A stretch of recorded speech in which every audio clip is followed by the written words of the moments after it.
I can't carry any more.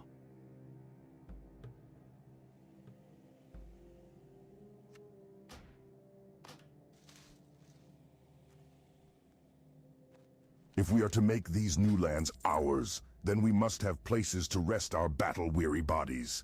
Lay your axe by the fire and share the stories of your mighty battles.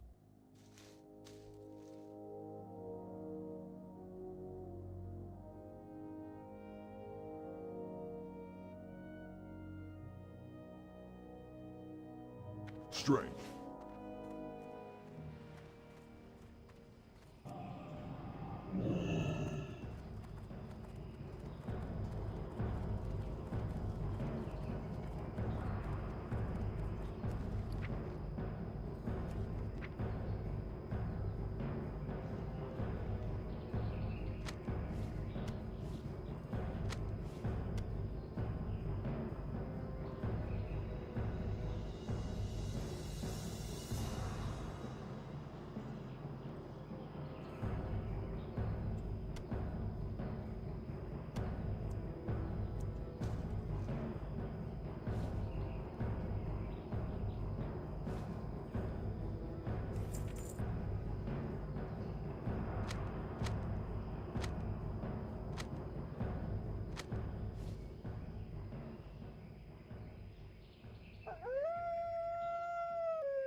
closer.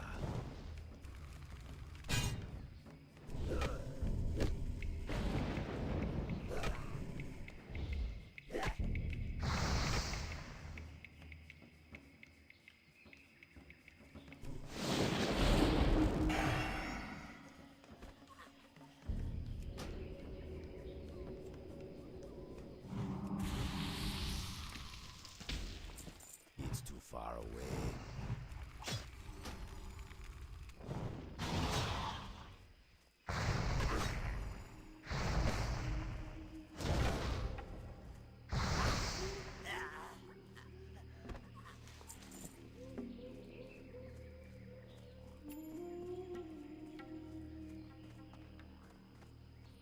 That's still what you're doing.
I'm out of range.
Most excellent. I will prepare these at once.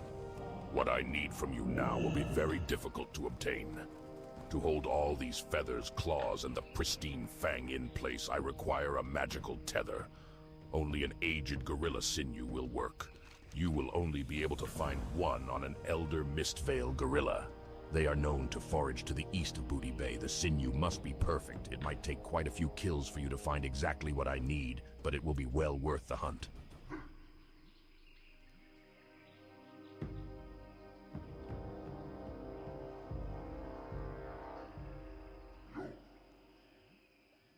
Okie dokie.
Ho ho! We have ourselves a true raptor slayer. Nicely done, old chap.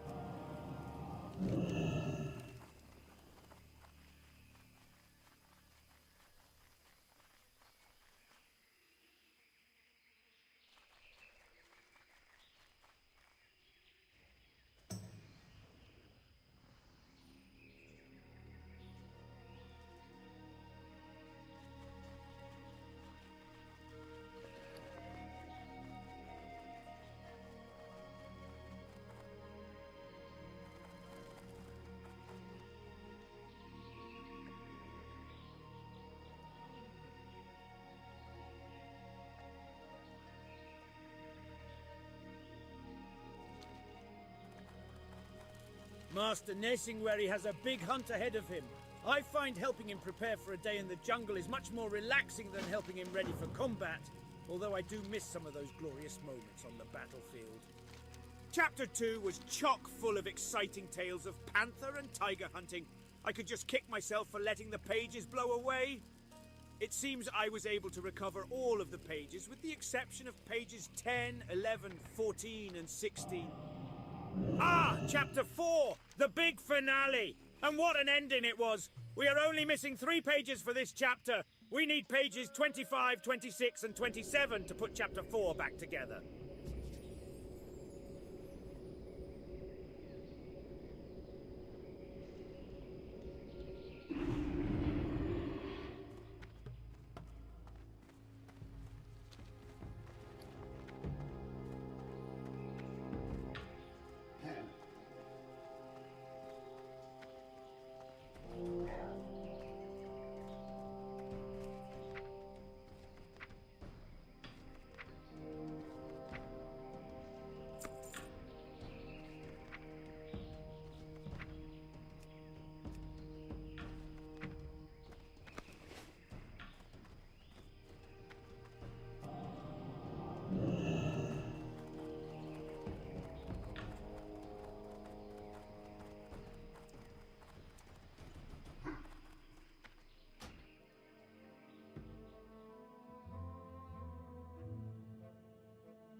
Peace, friend. Walk with the Earth Mother.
That's big.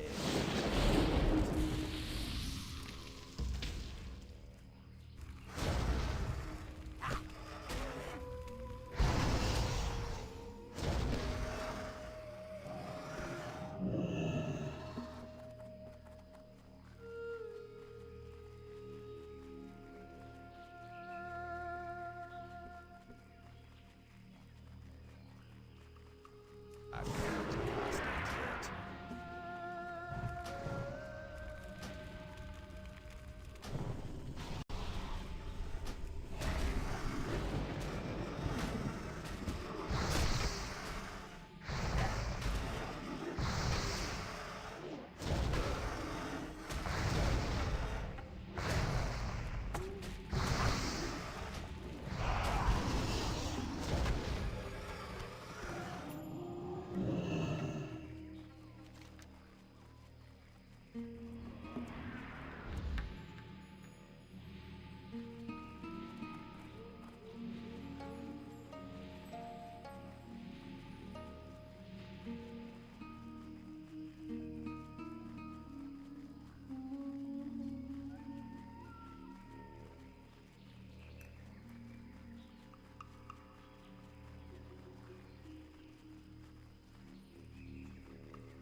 No way.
I need to target something first.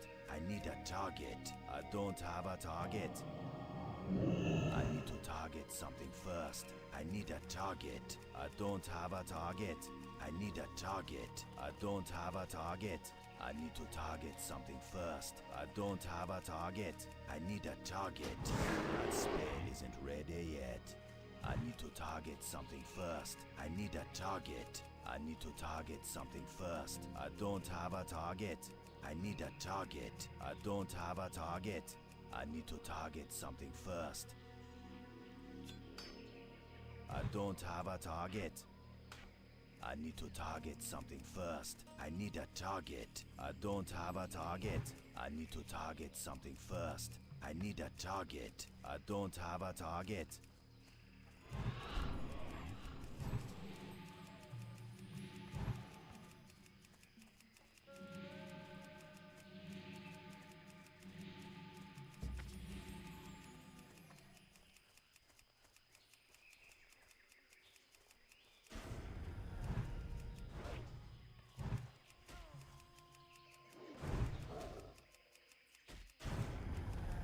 need a target. I need to target something first. I don't have a target.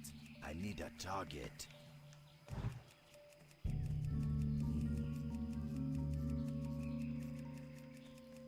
That's still recharging.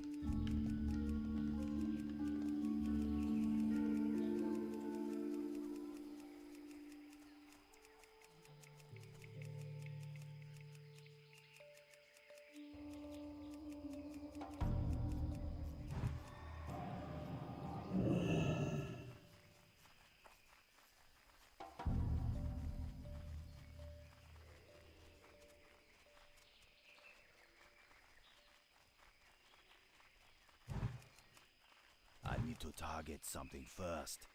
I don't have a target. I need a target. I need to target something first. I need a target. I don't have a target. I need to target something first. I don't have a target. I need a target. I need to target something first. I need a target. I need to target something first. I don't have a target. I need a target.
It's too far away.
I'm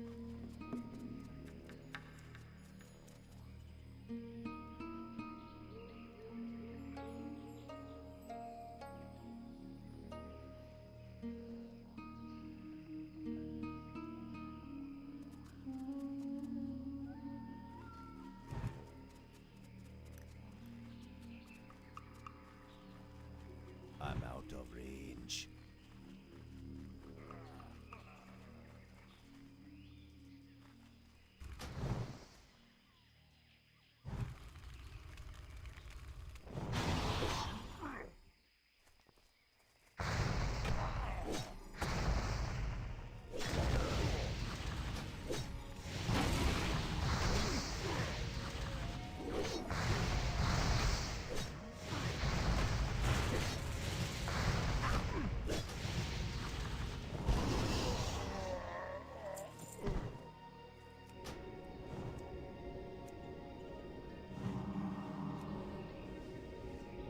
I don't have a target. I need to target something first. I need a target. I need to target something first. I don't have a target. I need a target. I don't have a target.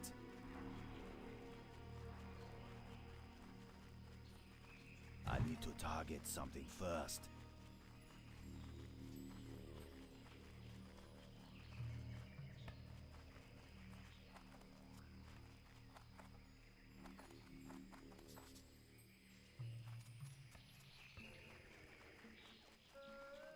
I need a target. I need to target something first. I don't have a target. I need a target. I need to target something first. I don't have a target. I need to target something first. I need a target. I don't have a target. I need to get closer.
Well met. Master Adventurer the Raptor Slayer has a nice ring to it, eh?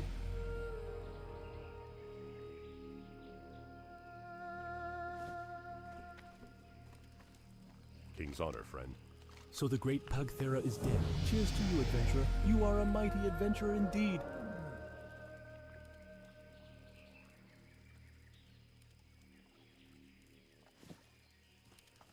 Great to meet you. See you soon. At last, Chapter 1 is complete. Chapter 2 is finally complete. Well done. Superb! We now have Chapter 4 ready to go. You've certainly saved me a heap of trouble, adventurer. I can't thank you enough. It shouldn't be long now until we see Master Nessingwary's book in libraries throughout the world.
What would you ask of death?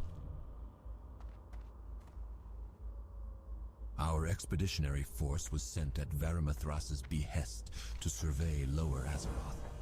While out scouting, I noticed a human infiltrator spying on Beggar's Haunt. Before I could apprehend him, some of our orcish brethren captured him and took him to Stonard, their stronghold in Swamp of Sorrows. I want to help our orcish allies. They did not see our camp here, but nonetheless, I want to lend a hand, work with Faustan here to develop a truth serum for our friend in Stonard. Zeradus was just telling me about the nosy little infiltrator before you arrived. Quite a problem indeed. The last thing we need is a busybody sniffing around Beggar's Haunt. I am sure the orcs of Stonard would be quite anxious to hear what our friend has to say. Seeing that they are our allies, we must help them to get any information they can from the human. Work with me, adventurer, and we will deliver a truth serum to Stonard. For the Horde. Did I get that right? I have just the right serum in mind. It will deal with the truth in precisely the way the truth should be dealt with. For this concoction, I will need several Shadow Panther hearts from the swamp. I also require the enchanted fungus off of the Maya Lord who resides there. I'm sure one as able as you, adventurer, can persuade him to part with some. Now the hard part will be locating a Deep Strider tumor from far off Desolus. Very rarely the giants there become ill and a tumor forms. Now, off you go.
Where would you like to fly to?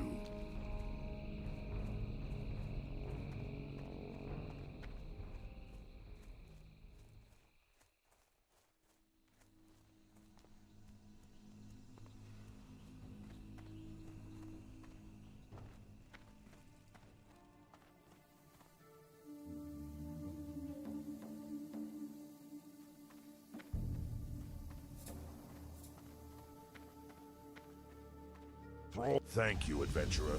From Nika's report, I see the Alliance is not without its own problems, and we may find that some enemies are shared between us.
It's locked.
Please help! These creatures are going to eat me. Help me out of here, and I'll give you a great treasure. It's in my camp in the swamp north of Stonard, but it's locked in a strongbox that can be opened through a trick that only I know. If you help me escape, then I'll teach it to you.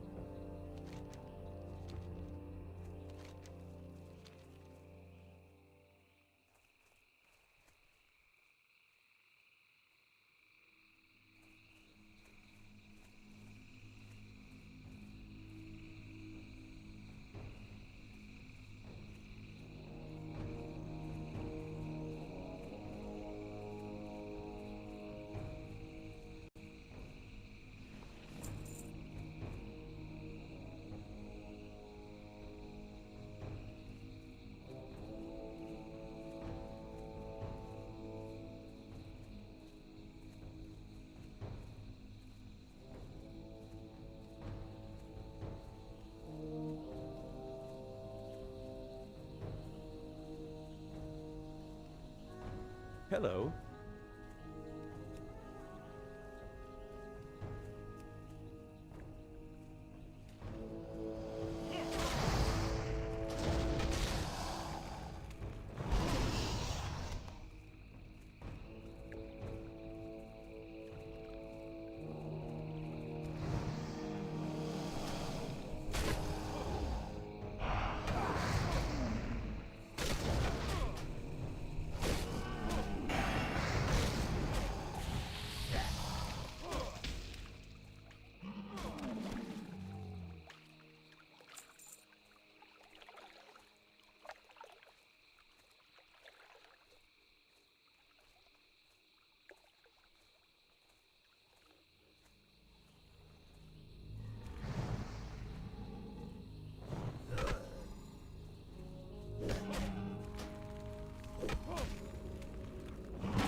Your diligence in collecting the Atalai artifacts is worthy of praise, adventurer. While you were braving the dangers of the Pool of Tears, one of my scouts returned with a scroll written in blood on dried flesh. It seems to be a judicial sentence against a priest of the Atalai tribe. This priest was sentenced to a fate worse than death amongst the Atalai. He was exiled to live far north in the hinterlands with the Witherbark trolls. I will bundle these artifacts. You are to seek out the exile and discover their true use. Return to me once your journey is complete.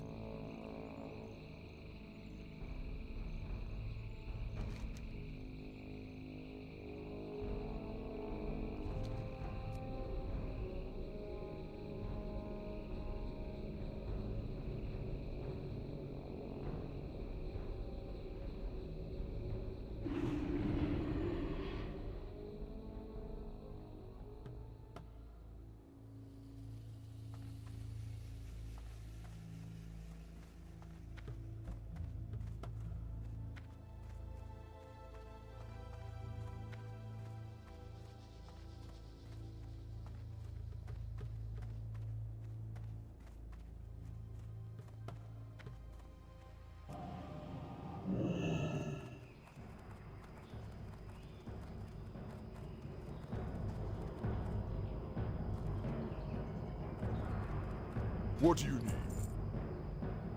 For the Horde. Where would you like to fly to? Farewell.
Ah, good work, good work.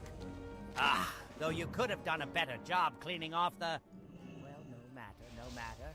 My thanks to you, adventurer. Our operation will no doubt see increased output and productivity thanks to your help.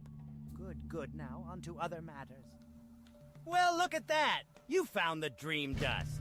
And how did you like the swamp, adventurer? It's not easy to get a hot meal there, is it?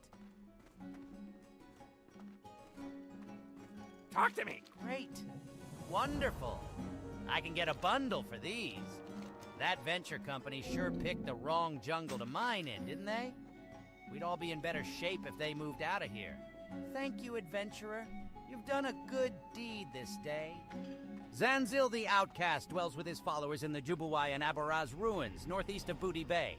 He is exiled from his tribe. Why? Well, Zanzil has methods of bending the minds of others, and his leaders fear him. He uses a mixture of jungle plants on his followers to suppress their will and strengthen their bodies.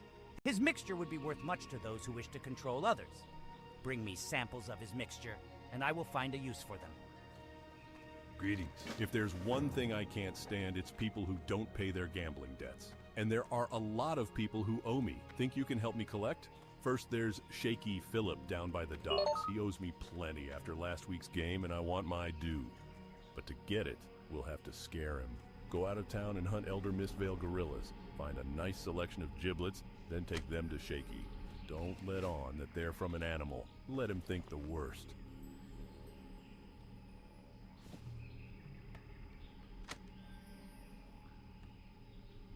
Hurry back.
Stinky was here with the herbs I asked of him, and he told me you helped him out of a bind.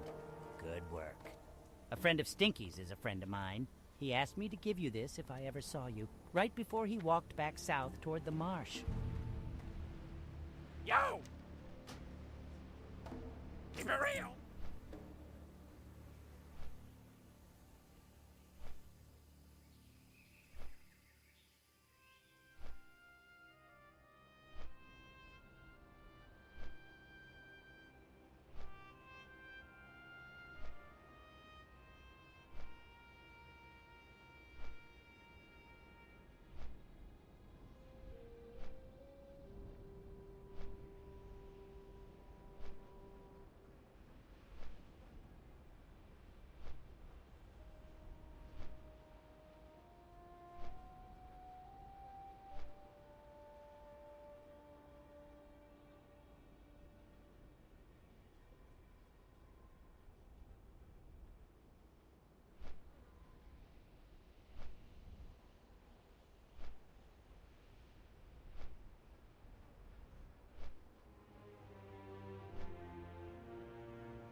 The humans claimed much of the Dustwallow Marsh for themselves, but the Stonemaul clan, with our help, has been able to push them back.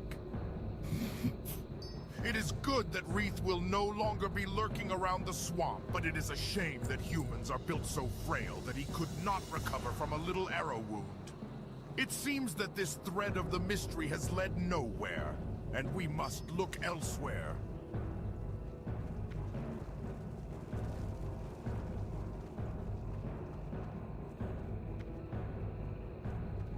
Where would you like to fly to?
As the wind on the plains, you are always welcome here.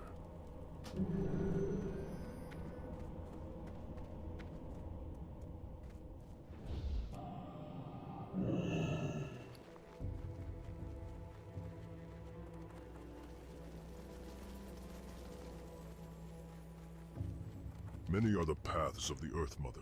Wherever you decide to travel, may she watch over you.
Yes, you are certainly correct.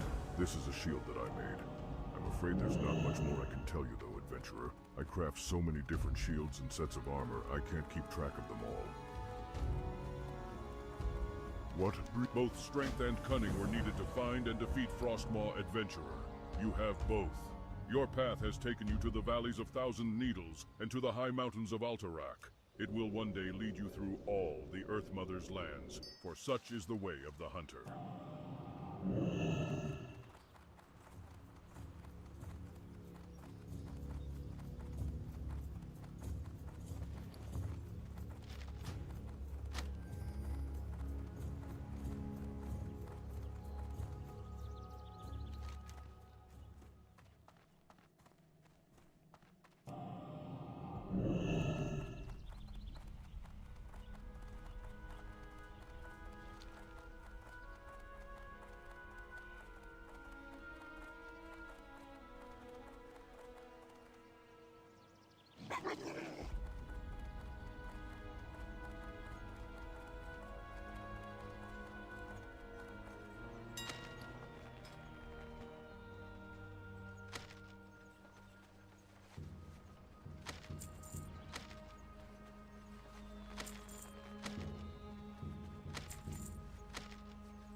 When mounted on the back of a Wind Rider, one sees that its reputation for strength and speed is well earned.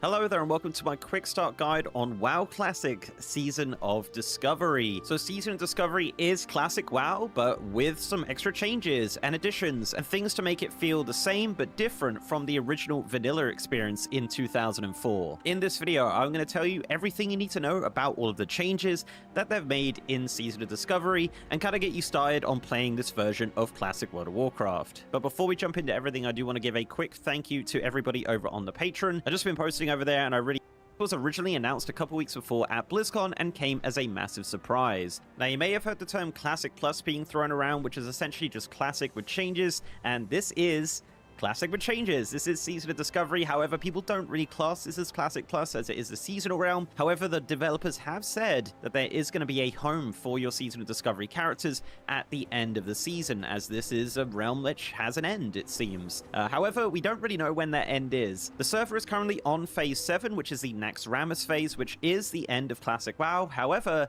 there is rumors of a Phase 8 coming with a brand new raid, which is awfully exciting. We'll talk about that in a bit. But yes, I get asked all the time, is it too late to start Season of Discovery even though we're in Phase 7, technically the last phase? And the answer is no, it's not too late to start Season of Discovery. This is a great time to start. There's all this content to explore and tons of people jumping back into the server for the first time in a long time. And yeah, in this video we're going to talk about all the aspects and all the changes that you can expect. But essentially for this video you need to have a kind of basic knowledge of classic World of Warcraft or even modern World of Warcraft, as there might be some things that I mention here which might not make sense if you've never played WoW before. So let's start off with the basics, getting into the server. So the version of World of Warcraft you want to download for this is Classic Era. Once you've installed Classic Era, log in and select Realm. At the bottom there'll be different tabs, and the one you need for Season of Discovery will be Seasonal. There's various different realm types in Season of Discovery, including PvE, PvP, RP, RP PvP, and really this choice is up to you. If you want to have PvP on at all times as you run around the world, pick a PvP server. If you don't want that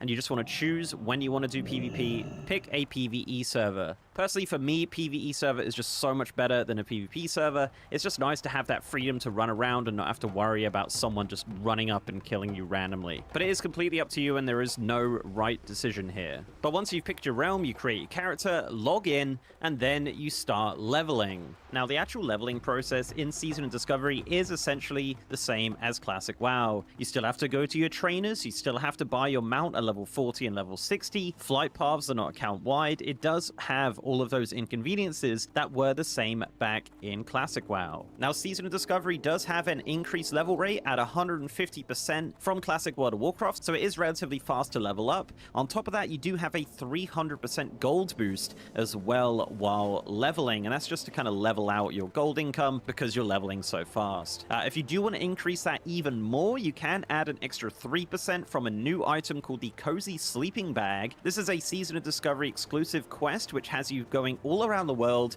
trying to obtain this Cozy Sleeping Bag item. This quest can be started at level 14, and if you are looking for a guide, there are plenty on Wowhead and other such fan sites. But yeah, certainly worth getting, and a little bit of an adventure around the world to get an extra 3% on your leveling. Now, as mentioned, there are multiple ways to level in Season of Discovery and Classic WoW, obviously. You can obviously do your traditional questing through the old world, very much identical to how it is right now in Classic World of Warcraft. You can obviously sprinkle in some dungeons with that as well, well, or you can just do dungeons exclusively. There is a pre-made group finder available, so similar to the one that we have for Mythic Plus in retail. That is available in Season of Discovery. It won't teleport you. It is just a case of kind of listing yourself for groups and people reaching out to see if you want to do that with them. But yeah, very much a handy tool to have, but it isn't that popular. People have been using it a little bit more since it's come in, but people will still spam the looking for group channel and things like that. So make sure you're joining those chat channels when you make your new character. Now, Season of Discovery does also have level up raids. So originally when the server came out, it was capped at certain levels. It was capped at 25, 40, 50, and then eventually 60. Each of those level caps had their own custom raids, but after the fact, those raids are still around and they can be used to level up. So at level 25, you'll unlock the Black Fathom Deeps. This is a 10-player raid located in the Black Fathom Deeps in Ashenvale. This is a 7-boss raid with a 3-day lockout and tons of custom items that are going to make you extremely powerful for your leveling. Once you get to level 40, you can do the Gnomrigan raid. This is again a 10-player raid and is in Dunmoreau. This has 6 bosses and also has a 3-day lockout. And the final level up raid is Sunken Temple. This is a level 50 20-player raid located at the Temple of Atul Hakar in the Swamp of Sorrows. This does have 8 bosses and it does also have a weekly lockout, but again, massive amounts of new custom loot inside there that's going to help you a ton while leveling, and you get so much XP from these level up raids as well, so they're definitely worth doing if you do see a group pop up on the group finder. Another way to level in Season of Discovery is incursions. This is a new exclusive feature created for this server that grants incredible amounts of XP. Now, these have changed quite a bit since their original implementation, but essentially at the Dragons and Nightmare portals, there's going to be a questing zone which have daily quests, so you want to go there every day and do the dailies for massive amounts of XP. You can start these at level 25 in Duskwood. Once you hit level 40, you can head over to Ashenvale, and then at 50, you can go to the Hinterlands or you can go to Feralus, and as mentioned, this is at the Dragons and Nightmare portals. So you can just head over there, do your daily quests, get a massive amount of XP, and then head back to dungeons or questing or whatever you like to do. Another Season of Discovery feature is Blackrock Eruptions. These occur in the Searing Gorge and Burning Steps and happen every 2 hours from midnight, and they last an hour. This is again just a daily quest area, but they are elite quests, so you might need to get a group for this unless you're a class that can really take them out. When this event is active, it will say at the top of the screen, and all of the quests will become active at Thorium Point in Searing Gorge. And finally, on leveling, there will also be some new items that you're going to be picking up while leveling, and these are waylaid supplies. So if you're a new player, this might be a bit confusing. You just get these random green boxes popping up all the time. So these drop randomly in the world and in dungeons and things like that, and you'll notice that these boxes require items to fill them. Now, what you need to do here is obviously look at what item is required, head to the auction house and purchase it and fill the box. Once the box is full, you can hand that into an NPC in the capital city, and this will give you rep for a new Season of Discovery rep called the Azeroth Commerce Authority for the Alliance, or the Durotar Supply and Logistics for the Horde. Now, the main reason while doing this while leveling is just going to be the incredible amount of XP you get from it from basically nothing, so definitely worth doing. Obviously, don't spend all your gold on this, but if it is relatively cheap, it's definitely worth filling these boxes. The Reputation also has various rewards, including various sizes of bag, a bind on account neck, helm, rings, and various toys. So yeah, if you do want to get that to Exalted, there is various rewards in there to help you level and help your future alts level. Moving on now, let's talk about classes and runes. Runes are a new system in Season of Discovery, and these are originally obtained through secrets around the world, but as of recently, you can purchase all of these from a vendor in the starting area or the capital city. Now, if you do want to run around and still obtain all of your runes the old school way by killing random NPCs or doing secret quests and things like that, that is still a way that you can obtain these, but if you do want to skip that feature entirely, you can just purchase them from level 1. Now, runes can be active or passive abilities, which are enchanted onto your gear to gain new and returning abilities from future expansions. So when you open your character sheet, you'll see all of these runes on the side of it. You can simply just click those and then click the item, and once that cast is done, that'll give you the ability in your spellbook, be it active or passive, and it really does help with your leveling, and it really does help at max level, and it really changes the way that some classes play, which is kind of interesting, including creating brand new class specializations for ones that haven't existed before. They've actually gone ahead and created new tanks and healers out of this. So for tanks, you're now going to have the option to be a rogue tank, a shaman tank, and a warlock tank. And for healers, you'll now have the option to be a mage healer using time magic, which is pretty interesting. Now, I've done a lot of max level dungeons and raids, and I have seen these tanks and healers pop up in those dungeons and raids, so it is quite viable.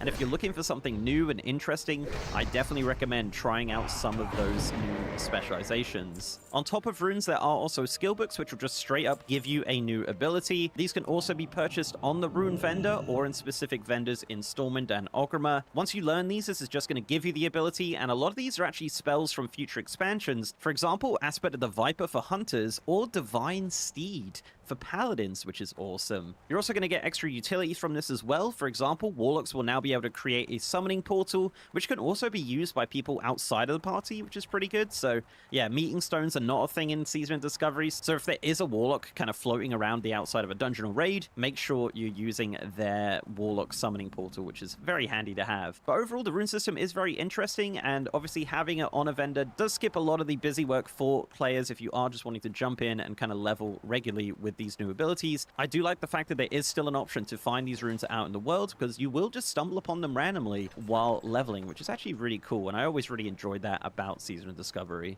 Okay, so let's move on to gearing. So gearing is fairly similar to how it worked in Classic WoW and how it kind of works in Modern WoW, to be honest. But exclusive to Season of Discovery, there is a new way to gear up your max level characters relatively fast. So when you're doing max level dungeons and raids, you'll notice that the bosses are now dropping a new currency called the Tarnished Undermine Real.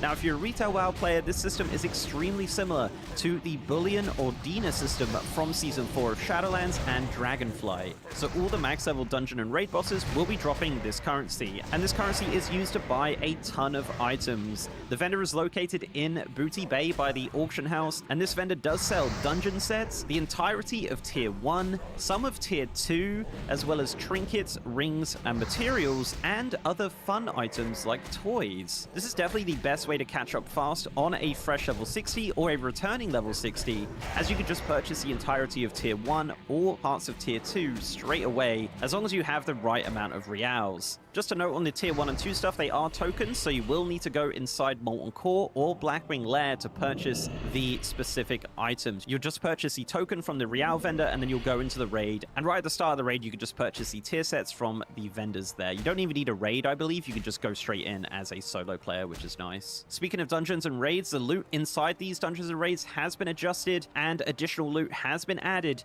for the class specializations. So your Warlock tanks and your Rogue tanks and your Mage healers, there's going to be brand new items and tier sets related to these specializations, which is very fun. And also general items from the raids and dungeons have been updated just to have better stats and make them more viable in general, which is kind of nice. So yeah, keep an eye out for different changes like that. But they've also gone ahead and added awesome things like new class weapons. So there's ones in Molten Core and there's ones in Blackwing Lair which have entire quest lines related to them. So that is awesome. I absolutely love that. I recently got my Hunter class weapon from Blackwing Lair, and I went on an epic brand new quest around the world to obtain it, which was very, very fun. Other changes include minor things like AQ20 gear no longer requires reputation with the Cenarian Circle. However, AQ40 tier sets do still require Brood of Nosdormu. They've also added new mounts to AQ20 and AQ40 that can be used outside of the raid, so you'll probably see a lot of AQ mounts running about, and that's the reason why. And pretty much all of the raids have hard modes and different difficulties, which don't reward any higher level gear, but they do reward more gear,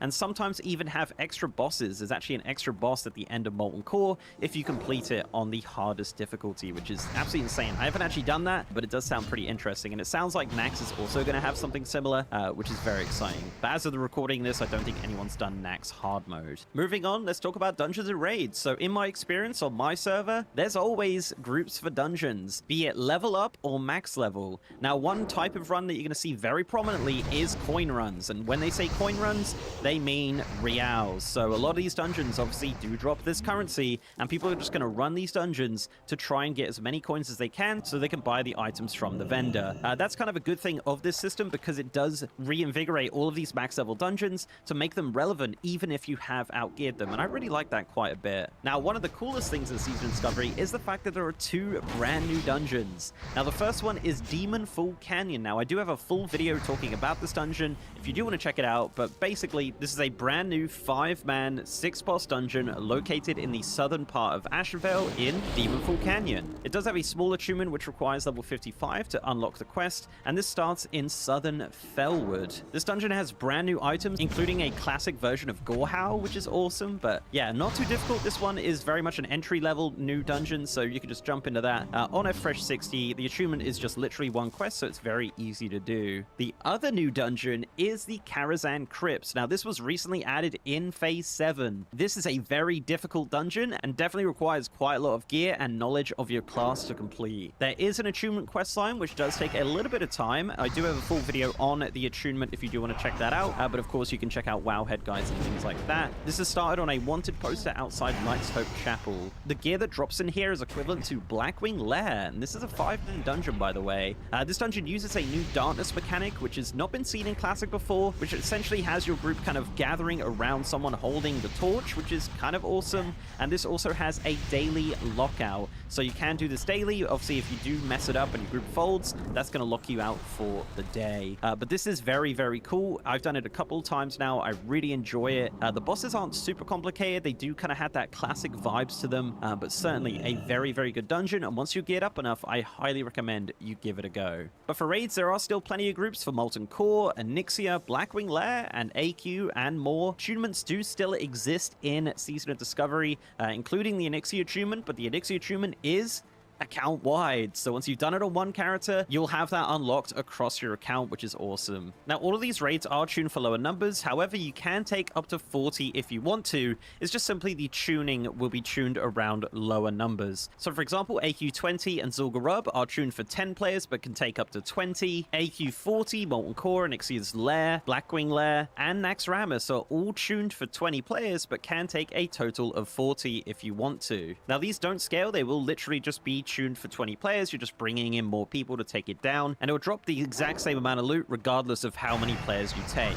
Normally, pugs will take a few more than what it's tuned to, just so they can get through the bosses. You'll very rarely see a raid take 40 people, which is interesting, which also makes it extremely accessible for a lot of groups. Finally, on Dungeons & Raids, world bosses are actually in their own instances instead of out in the world. So basically, near the areas where the world bosses will be, you'll see an instance portal, and you can just simply go into that. People are always doing groups for these. These also have lockouts as well, and will drop different loot, which has been added in Season of Discovery. But yeah, you still have the same experience of fighting this boss. It would just be in its own little raid instead of outside in the world where you're competing for tags and things like that. Now, I did want to do a quick section in this video just going over the terminology in the Looking for Group channel, because it can be a little overwhelming at times. So as said, make sure you're joining that chat channel, and you'll see various different abbreviations which might not make any sense. So the first one you're probably going to see quite a lot is SR. This means soft reserve. So essentially what that means is you can reserve an item in a raid. So say you're going to Molten Core, you want to reserve the Hunter Leaf, you can use an add-on to do so. We'll talk about add-ons in a bit. But essentially, yeah, a lot of these groups will have 2 to 3 soft reserves, and if that item drops, if you're the only one reserving it, you'll get it. But if you have multiple people soft reserving it, you will be competing against them with /roll.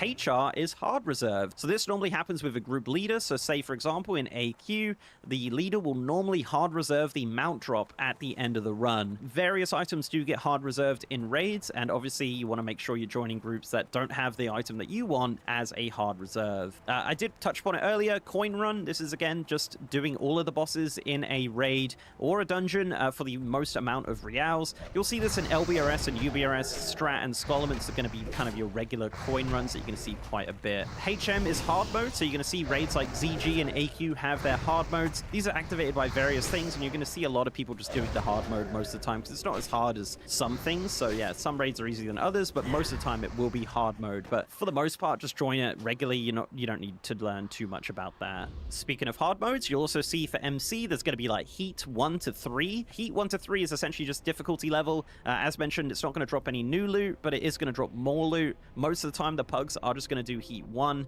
Heat 3 doesn't happen that often, but there might be groups doing it, so keep an eye out for that. Staying on raid difficulties, you also have one called Trials for Blackwing Lair. This is an option option that the raid leader picks at the start of the raid to essentially just add more different affixes to it, essentially. The more affixes you have, the more loot that will drop. Most pugs won't do too many of these. Some of them are easier than others, but yeah, for the most part, just don't worry too much about it. Again, it's going to be something that the leader will deal with. Another one you're going to see quite a lot is Strat Full. So this is essentially just a full run of Strathome. So that's the living and undead side. You'll always start on the undead service entrance, which is the back gate entrance in Eastern Plaguelands, and you're just basically going to do a full run of the dungeon. Alongside that, you'll normally see the words Orbs RR. This essentially means the righteous orbs that drop will be round robin. So when a righteous orbs drops, everybody needs it. If you win that orb, you want to pass on any future orbs until everyone has got one. So everyone gets a chance at getting a righteous orb as they sell for quite a bit of gold on the auction house. But in general, you are going to see a lot of abbreviations for dungeon names. So you're going to see like BRD, UBRS, LBRS, KC. Like all the dungeons basically have their own little abbreviations, and you just kind of work it out from looking at it. Like UBRS is Upper Blackrock Spire, and there's going to be various ones like that. But if you play the game enough, in Modern WoW even, you probably know most of those already. And finally, I do want to talk about add-ons, because I don't feel like this gets spoken about enough. Now, you've probably noticed from my footage that my UI does look very similar to the retail UI. So this is because I use an add-on called Dragonflight UI. This is an incredible add-on which gets constant updates, and this brings the modern UI to classic with an edit mode, which is absolutely insane. So shout out to the developer of this add-on. I use it all the time, and I just absolutely love it. So if you are a retail player coming into classic and you don't want to use the classic UI, I highly recommend that. For brand new players for classic, you might notice that you do not have any marks on your map regarding quests. It doesn't tell you where to go or what to do. An add-on to help you with this is going to be Questy. Questy is an incredible add-on which has pretty much every quest in Classic WoW cataloged, and when you pick up that quest, it's just going to give you the locations on the map where to go and what to do, similar to retail WoW. For your runes in Season of Discovery, I recommend the add-on Rune Reminder. This is a great add-on I use all the time for creating loadouts of my runes. So obviously, you know, if I'm running a dual spec, I'll have different runes for those specs, and you can create loadouts so you can swap and change on the fly, which is super handy to have. For loot and raids, there are generally two add-ons that people use. You're going to need an add-on called Gargle and an add-on called Loot Reserve. This kind of links into the soft reserve thing I mentioned earlier. Either of these will be used to reserve loot in these runs, so make sure you've got these add-ons. They're very, very good, so when the leader says to Loot Reserve, normally the add-on will pop up and give you a list of items that you can just simply click and reserve. Sometimes there is a website that people use as well, which essentially does the same thing, so just make sure you're reading the raid chat when people are talking about reserving loot. Another add-on I really recommend is Atlas Loot and the Season of Discovery Atlas Loot. This will add all of the loot drops from Season of Discovery, from all the dungeons and raids and things like that, into an add-on that you can just kind of browse through, which helps out a ton if you are looking to kind of pinpoint different drops and things like that and see what the changes are in Season of Discovery. Another one as well is Leatrix Plus and Maps. Both of these add-ons will add a ton of quality of life additions. There are retail versions, so you may already be familiar with it, but certainly I highly recommend these add-ons just to add some... Let us rejoice in your success. I trust now that our future here is not as bleak as I once thought. The demons will be slain, the burning blade will fail in their efforts, and we may one day have a place we can safely call home again.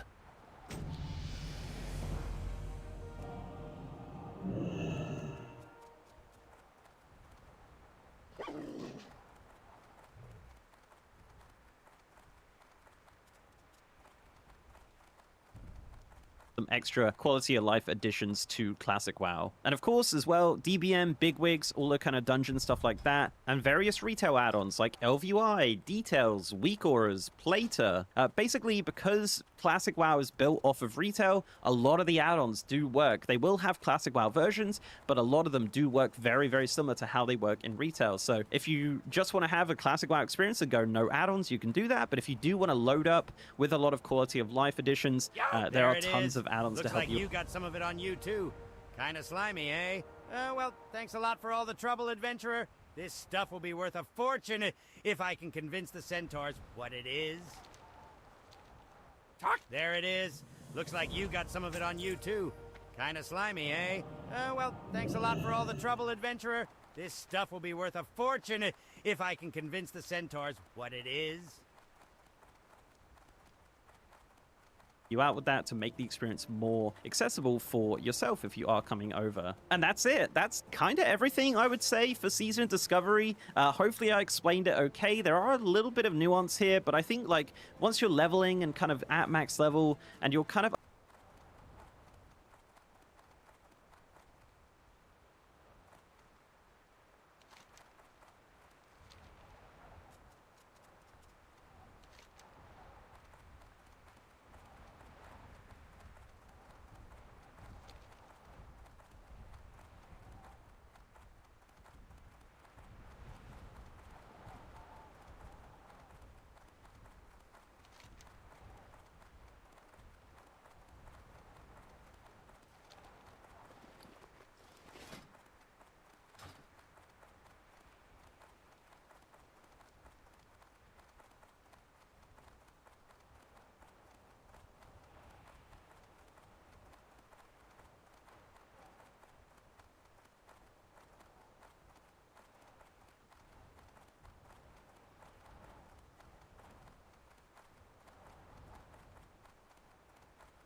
You are to be commended, adventurer. Your effort has helped greatly in fighting the demon threat, and all of Azeroth is safer because of it.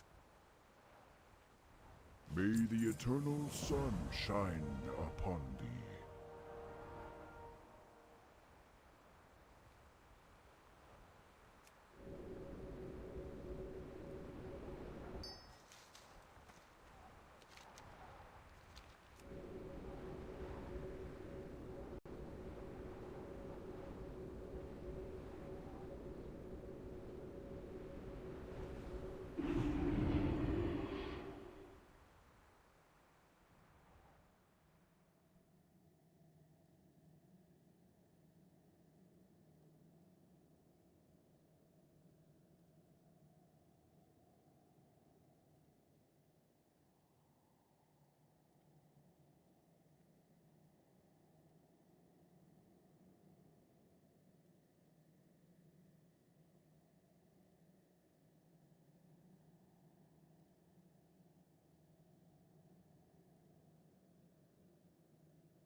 Hail.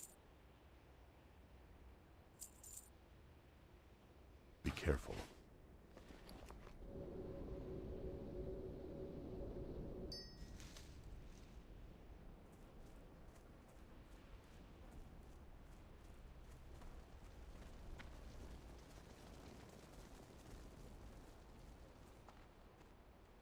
Where can I send you today, adventurer? Goodbye.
Hello. Oh, you spoke to my cousin Krazek? How is he? I hope Booty Bay is treating him well. Scarab shells, you say? Well, let me tell you a story. The scarabs of Tanaris have very hard shells. Hard enough to use as a building material for lots of things. So many things. In fact, those shells are so useful. The scarabs were hunted all to near extinction. I know where there are more scarabs, and if you promise to bring me their shells, then I'll tell you where they are. Promise? Okay, the scarabs have a colony in Zul'Farrak. I guess the trolls don't hunt them for their shells, but you can go to Zul'Farrak and get me uncracked shells. Ah, our model 4711 FTZ power sources. We normally use them to power the water wells, but thanks to the vile nomads, we have an overabundance of power sources right now. Sure, I can get you a power source for whatever nefarious science experiment you think you're trying to hide from me. It ain't gonna be free though, person. Nothing's free in Gadgetson.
How you doing, man?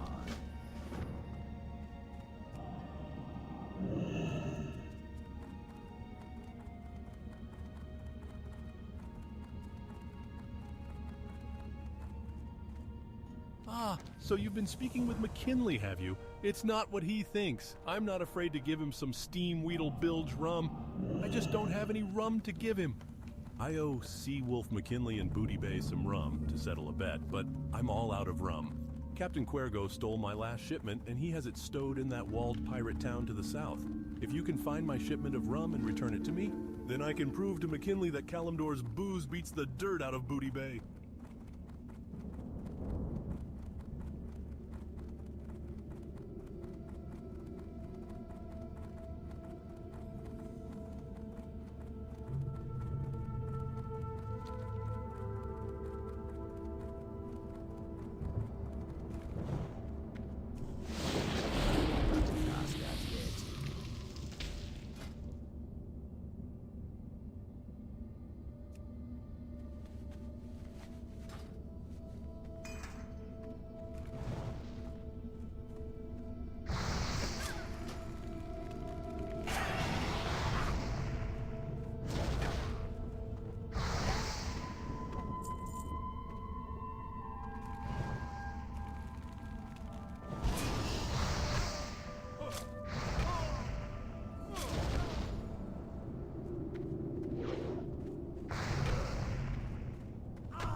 Time is... Excellent. The power source is yours. Now, it isn't completely designed for use in a science kit like that, so you'll only have a limited amount of time before all the data you collect will go kablooey.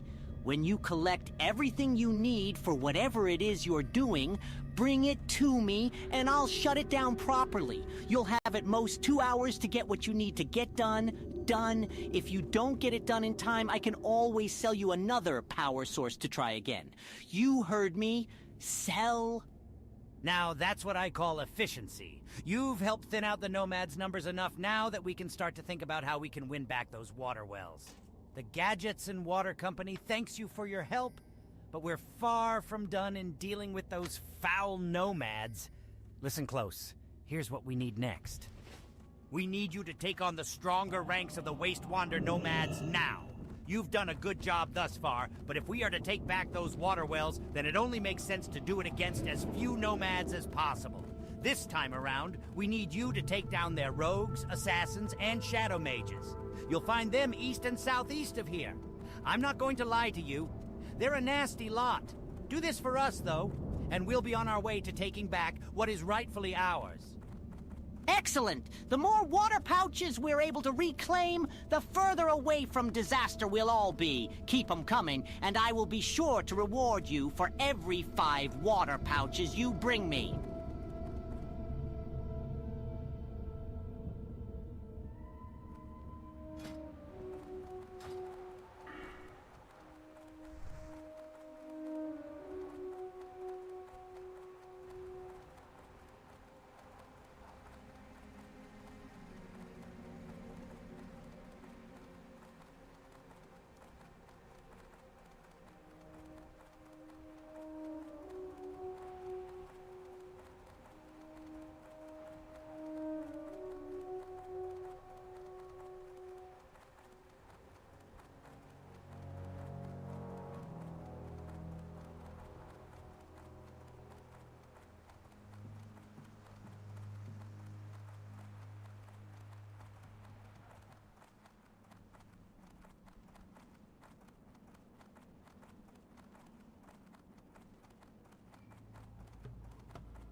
You got mate. Well, this is interesting.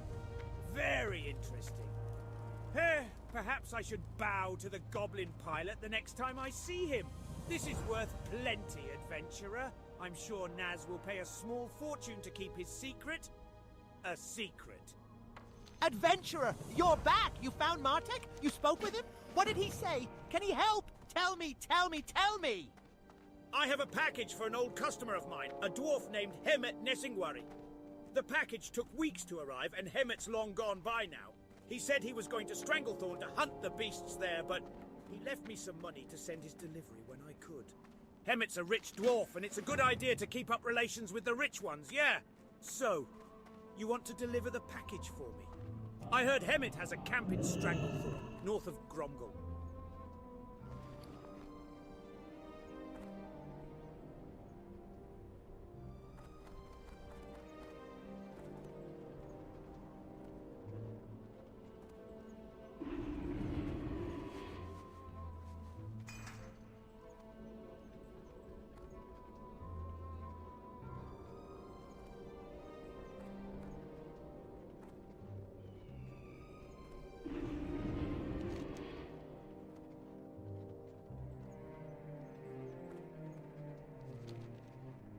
I heard they were going to try to blow up the gnome's car in the next race.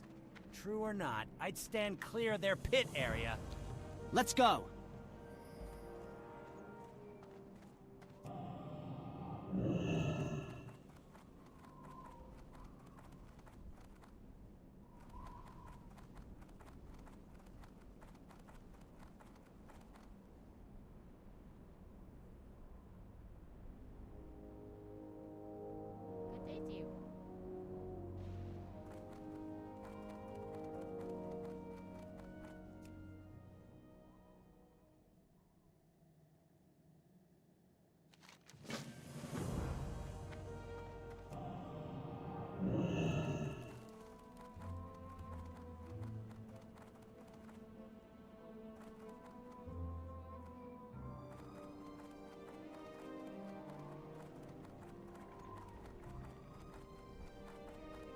Endurium? Interesting. If it is capable of resisting heat to the degree that you say, it would explain the performance increase the gnomes have displayed of late. This sample you've brought to me will be invaluable also. I will be able to perform some tests on this, but I'll need more for this to actually be of any use to us.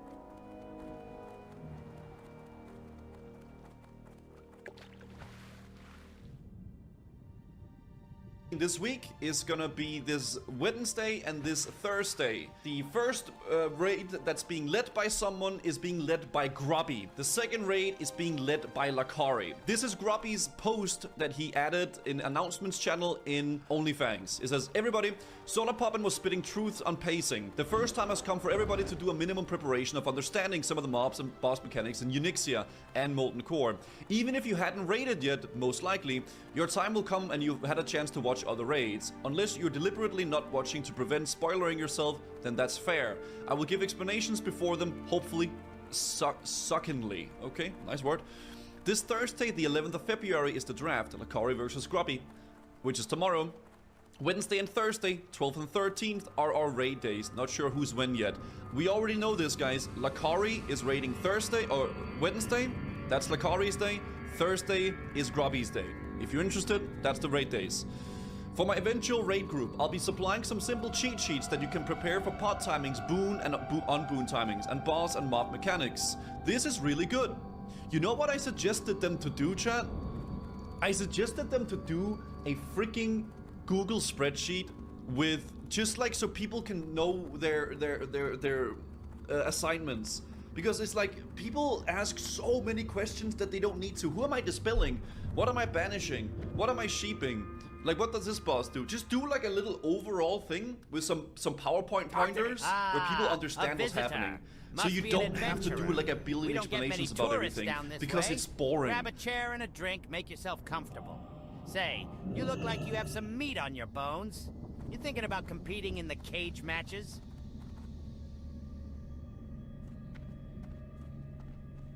What's up?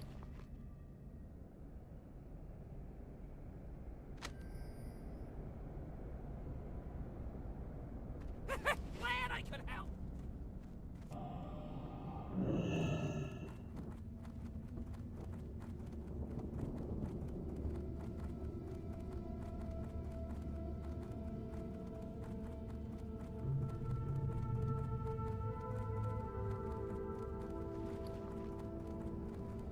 Where would you like to fly to?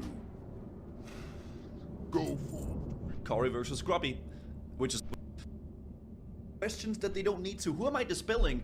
What am I banishing? What am I sheeping? Like, what does this boss do? Just do like a little overall thing with some PowerPoint pointers where people understand what's happening. So you don't have to do like a billion explanations about everything because it's boring. So this is good. You're gonna have them next to you when we do the raid, and you can take a look at them prior to the raid to reduce anxiety and increase awareness. I know listening to a wall of text midstream mid-raid can be difficult to concentrate on at times, especially when everybody's listening to an unequal raid. So hopefully this will help a bit. I don't think it should be like a thing where like, okay, you put down like a freaking 500-word essay, right? It should just be small little pointers, like do this, do that, do this, do that, like a little pointer for that, right? If you ever read the dog and fail certain mechanics, you will and kill value members of the guild, that's on you. I know I'm clueless noob myself, but doing my very best to study right now to keep everybody as safe as possible, and most of all, go a little faster than 6 to 8 hours as well. Let's see if we can do a 4 to 5 hour speed demon run. This is good. And like Pear69 says in the chat, like any other guild in vanilla in the past decade, yes, I am really surprised this wasn't done earlier. It's like you just do like a little spreadsheet, and then you go like, okay, let's say we go on Gar, right? Alright, this is Gar. He's like very evil and stuff. So, and then like, okay, Gar.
World of Warcraft Undermined, goblins, racing cars, hamburgers. A fun and delightful addition to the game. Although some people have said, for whatever slanderous reason, that the Undermine is an unsafe place for people to go and visit.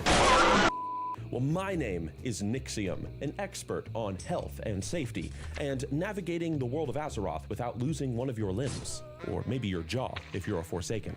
And today, I'm drilling down into the Undermine to show you all just how fun and relaxing World of Warcraft's newest zone can be.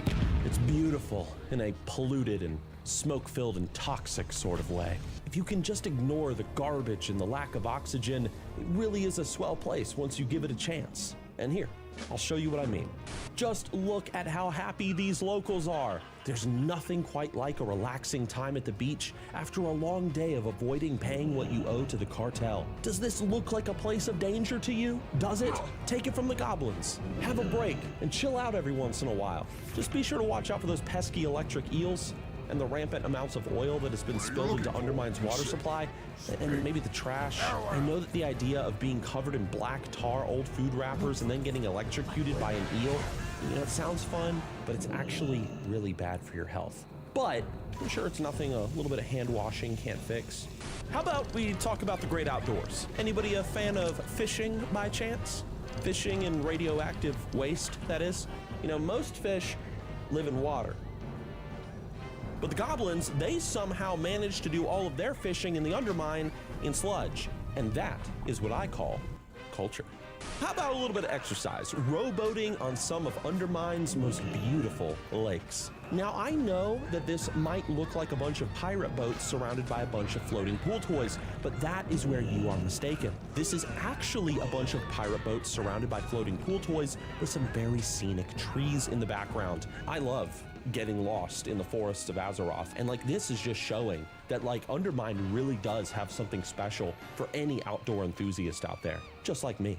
You guys up for some sports though? Because if so, check this out. It's golf with explosives. Now playing golf with explosives is something that I can completely understand, but you know, a little bit of credit to those naysayers out there that have it out to slander the image of this beautiful land. We do need to remind ourselves that you can't just be carrying around boxes of explosives like this on a golf course. And having your personal goon carrying around your fireworks and unstable explosives without him at least having on a safety vest? You know, I don't want to sound rude or anything, but that is a little bit silly.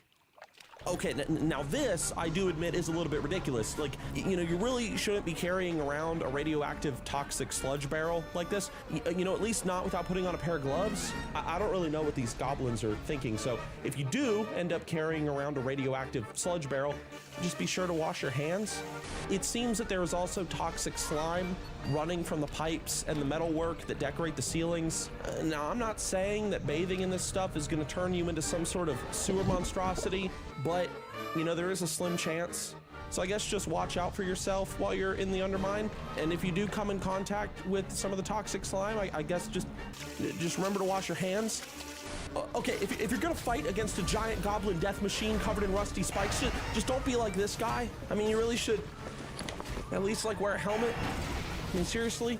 And where is the ventilation in the Undermine for all the smoke coming out from these gas fires? And what's with all this blood on the ground? Roaches crawling all over the hamburgers and the hot dogs? Last time I checked the FDA, ground beef is not supposed to contain any bugs. Now spices, yes. Ketchup and mustard, of course you can have some insect eggs and bug fragments and those. But bugs in the beef? Come on, goblins! Like, this is getting a little bit ridiculous at this point. Ah!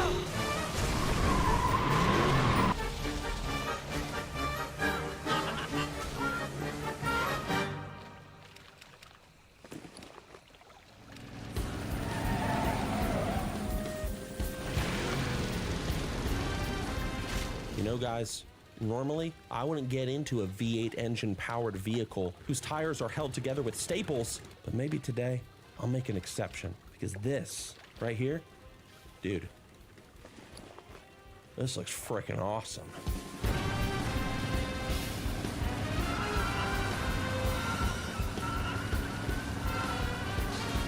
All right, you know what? I get it, okay? Even I was a little bit overwhelmed when I first started to explore this new patch. Mostly by the poisonous gases coming from the smokestacks, but also by just how innovative and creatively destructive the goblins' culture can be. Now, sure, they're maybe not the cleanest or most well-mannered of folks. Maybe their cities aren't the most tranquil, and all their safety inspectors are paid off by cartel bosses to ignore obvious violations. But I think that if you can just look past all that, that you'll find something truly special buried deep down in the Undermine. And now, if you'll excuse me, I have a sudden urge to go get a tetanus shot.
That's still recharging.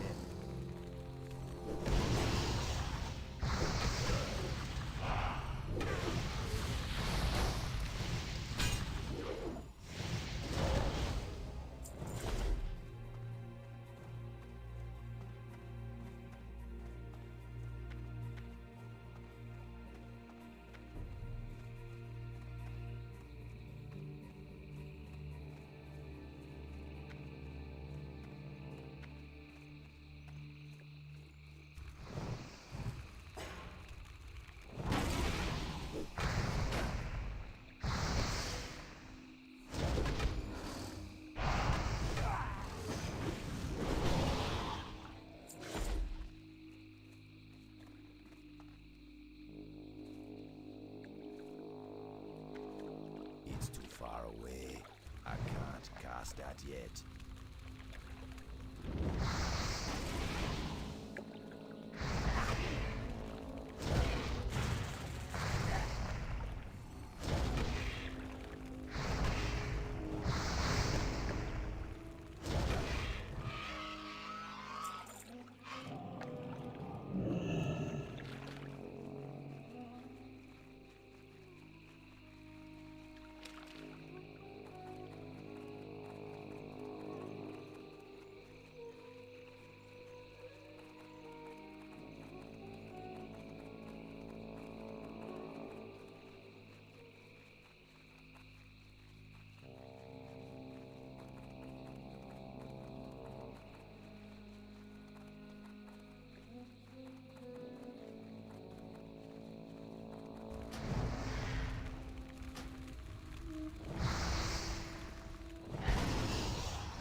of range.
That's the charge in.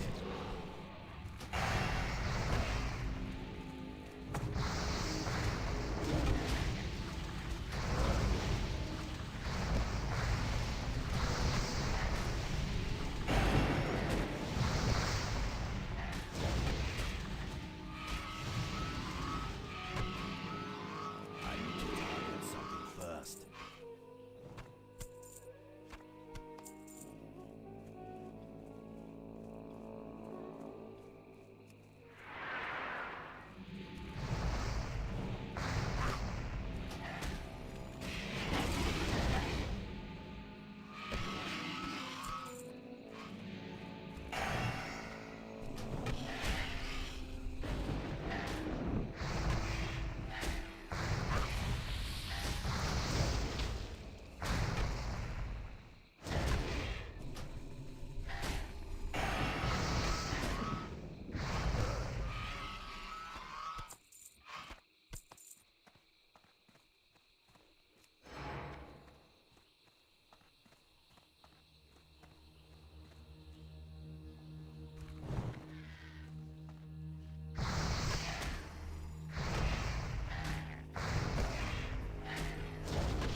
past that yet.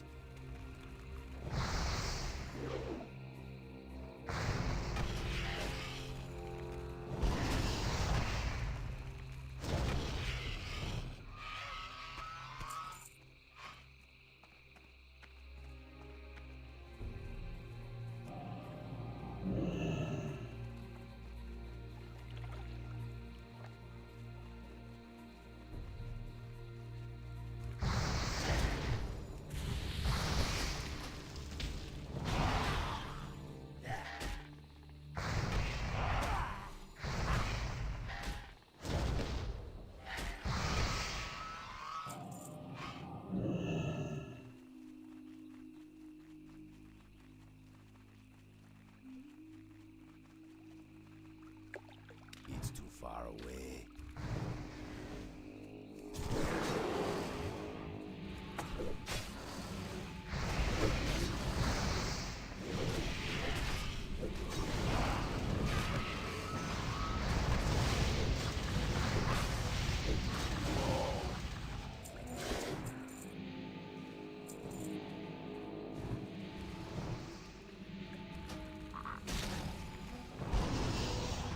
Inventory is full.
Where would you like to fly to? May your blades never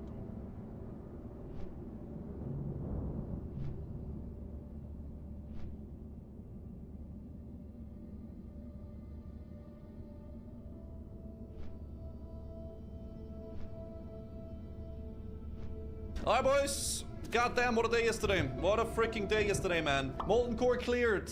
Was the raid very long? Yes. Was there lots of death? Also yes. But the journey on Edgesu must continue. And also, we did make a trade with Wake for some Edgemasters gloves. So we do have some stuff I can show you guys on Edgesu in a moment here. But, yeah, let's fly over to Silverpine Forest. We didn't get to turn in the quest. No, we did. We should probably head to... Yeah. So, we did BFD last time we played. And, we need to go pick up a sword from a quest there. We're gonna get the Outlaw Saber, which is sick. But yeah, I think we have in the mail, we should have stuff from Gusyldan, I believe. So, I did a trade, chat, with Wake Wilder. We traded the Edgemasters gloves for a Axe of the Deep Woods, an Underworld band, also a Maiden Circle, Snacky Box showed on screen, and then also a bunch of gold. I don't really know how much gold it's gonna be quite yet, but we're gonna be able to get a combo of Axe of the Deep Woods with the Thrash Blade, and also we're gonna get a bunch of gold. Because gold is quite valuable right now on OnlyFans, because we can use it for consumes now. It's a pretty good trade. Some people could argue that I should probably get more for the Edgemasters. It's worth more. I'm gonna send this back for now, by the way. But ultimately, Wake can get to use it or trade it with people he like or whatever, and I get to utilize some stuff for my warrior. So that's good. I'm pretty happy about that. But let's fly to freaking let's fly to this place, turn in some quests, and then also to Thunderbluff, and we'll probably ding 27. Okay, Baron Aquanis. Oh. Look at this freaking sword, chat. This sword is so hot if you go Fury Warrior. Also, nice ring. The Fathom Core 2. Yeah, this sword, look at my damage. 86 top end. 121. Fucking A, dude. Jesus Christ, that's a jump. That is such a jump in damage. Okay, let's go to Thunderbluff. Yeah, I'm playing an Arms Fury spec, so I got 5 Cruelty, and then I got 12 Arms. Wait, that gives no XP. Wow. Well, this is nice, because this leads us into 1,000 Needles. We have quite a few quests we can do now in 1k Needles, so that's actually perfect timing with this. Oh, we can also finish off the Reclamation of Gan down in South Barrens. And we could do Isha Avak. Okay, let's... What do I have my Hearthstone? Sepulture. Oh, I forgot that there's a quest there too. Okay, so turn in the quest here, ding level 27. Go over to there, do Isha Avak. Then we can go South Barrens, and then we can into 1k. Alright, level 27, boys. Ancestors watch over you. Is this Buchler better? Yeah, it is. What? Nice! Dude, BFD has to be the biggest, like, upgrades in terms of, like, weapons and stuff for Warrior. Such a big, big dungeon, dude. We shall. Okay, nice. We gotta find Isha Avak here. Yeah, it was very uncomfortable to be around, actually. There we go. Dude, look at this freaking damage. I lost 12% HP on that bad boy. Holy shit. Alright, let's go do this. Alright, let's turn this bad boy in. I remember farming this freaking quest. I think it was on the classic beta. When there was a level cap to 20 or so. This was like the best in slot build. And we were doing like a duel tournament or something like that. And you had to do this quest. It was kind of funky.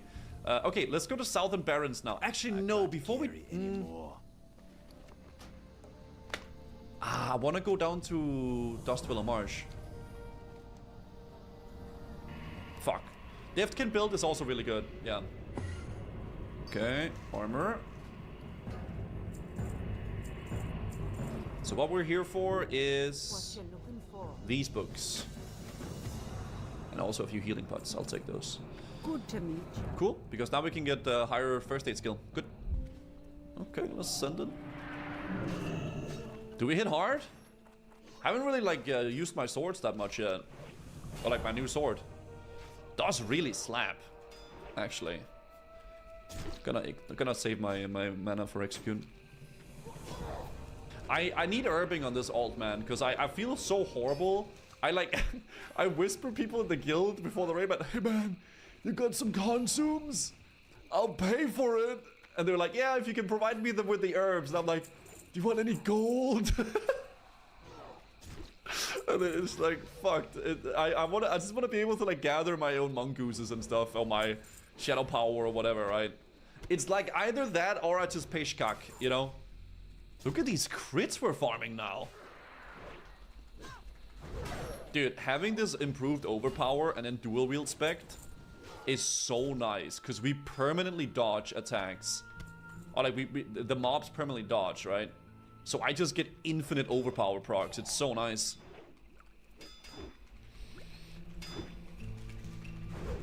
Oh, I should have brought some fish. Yeah, and the overpower is freaking always critting as well, which is awesome. Yeah, I should have brought some more fish. Yeah, I'm sniffing a bit. Any ETN Warcraft 2? We'll do a little bit more WoW gaming, just hang out a bit, and then we'll do some Warcraft 2. Probably like within the next I would say an hour and a half maybe, we're gonna play some Warcraft 2. Yeah, I'm really feeling the Warcraft lately, man, the RTS shit. Okay. Do some clap here. Very good raid yesterday. Thank you, Juice. Thank you. Hopefully you get drafted in the next raid, man. I hope so. I want to see you in the raid. Don't go inside Belmodan. This place is no Dorfin fortress. It's a grave. I will be fine. Do not worry about it.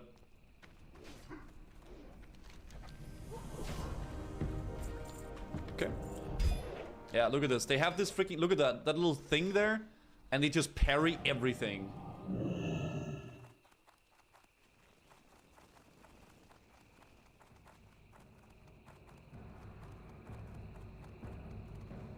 This pendant was worn by a soldier of Stormwind.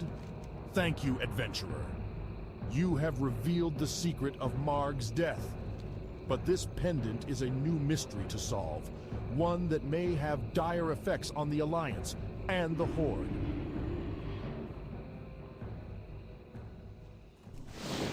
That's the charge in.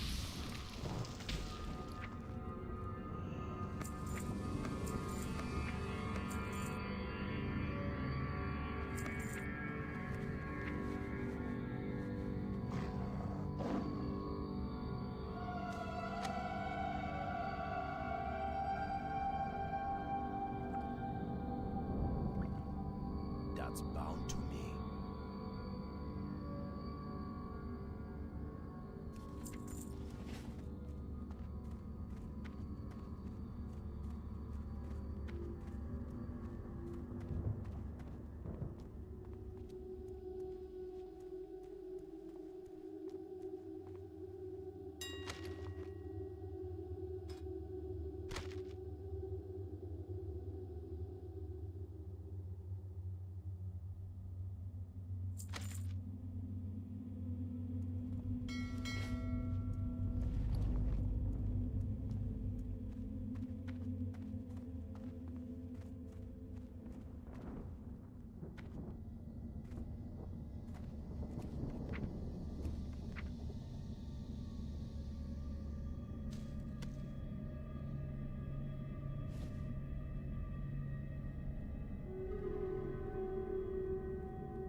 It's still recharging.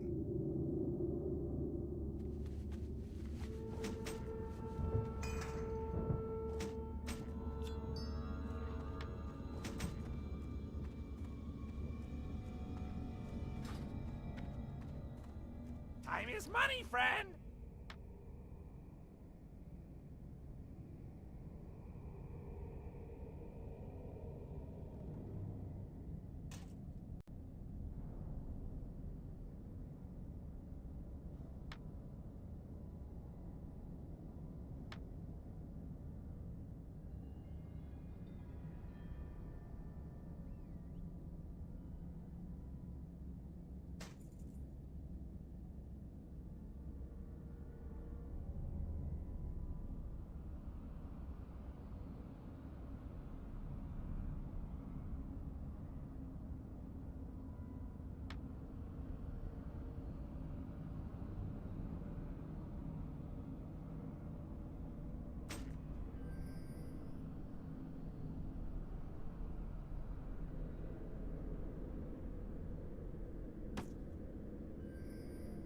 Hurry back!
Ah, a visitor. Must be an adventurer. We don't get many tourists down this way. Grab a chair and a drink, make yourself comfortable. Say, you look like you have some meat on your bones. You thinking about competing in the cage matches? We may have been suffering a drought, but there's no shortage of meat. Care to browse my goods? Have a good one.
I need to get closer.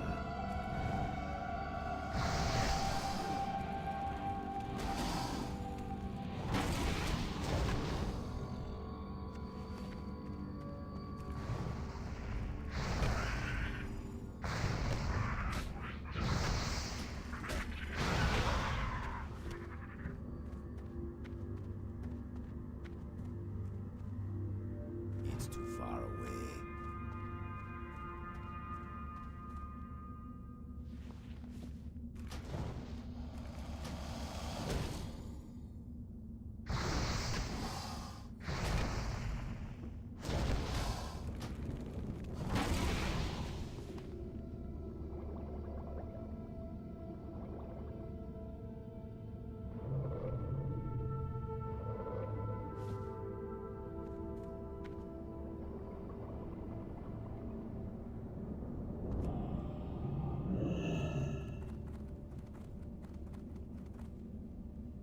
I'm out of range.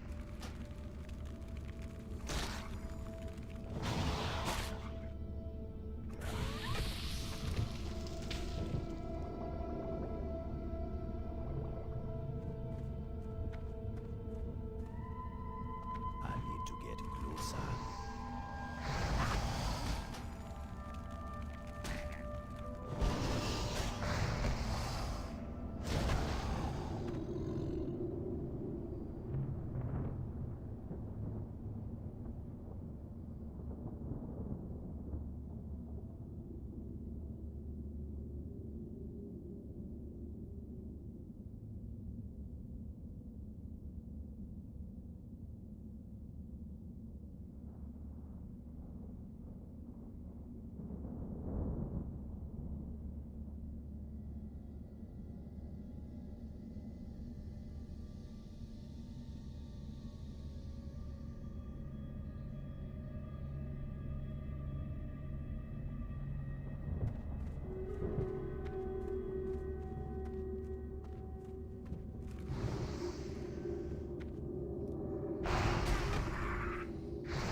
I'm out of range.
get closer.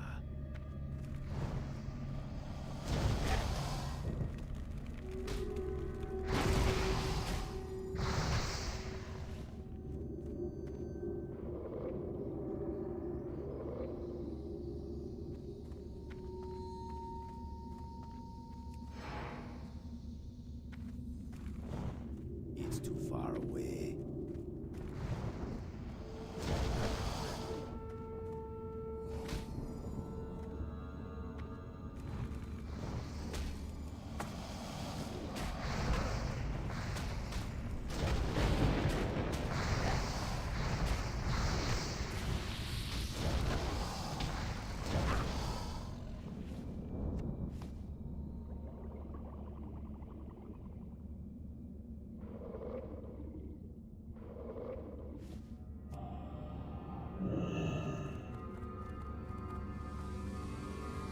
I'm out of reach.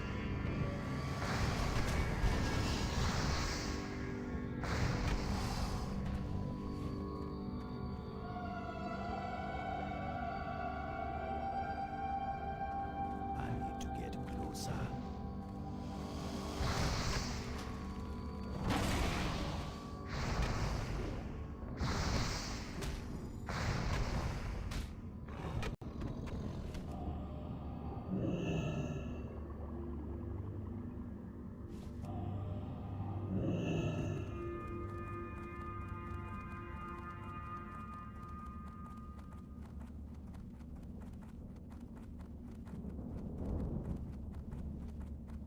I'm out of reach.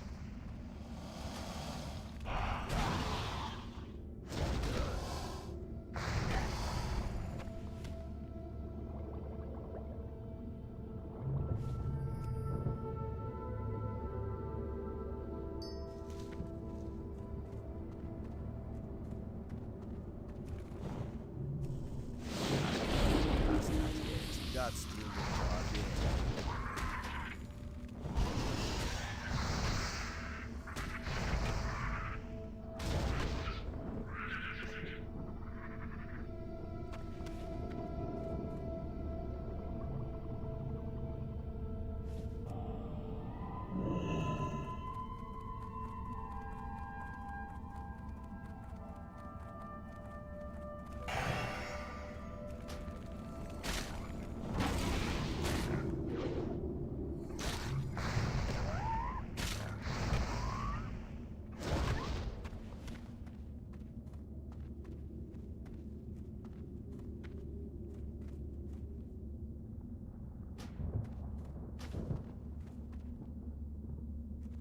I need to get closer.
It's too far away.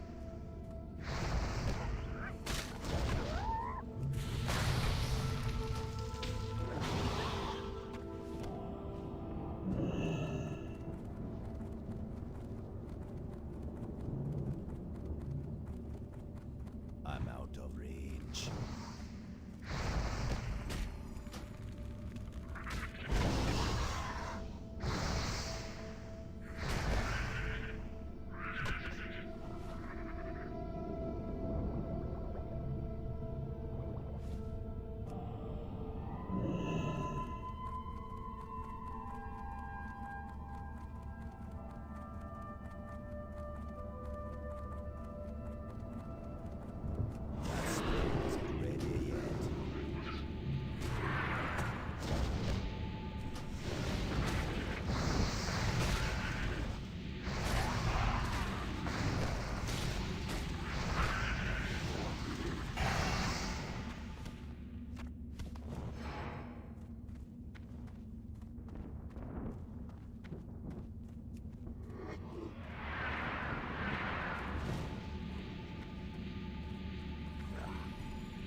past that yet. I need to get closer.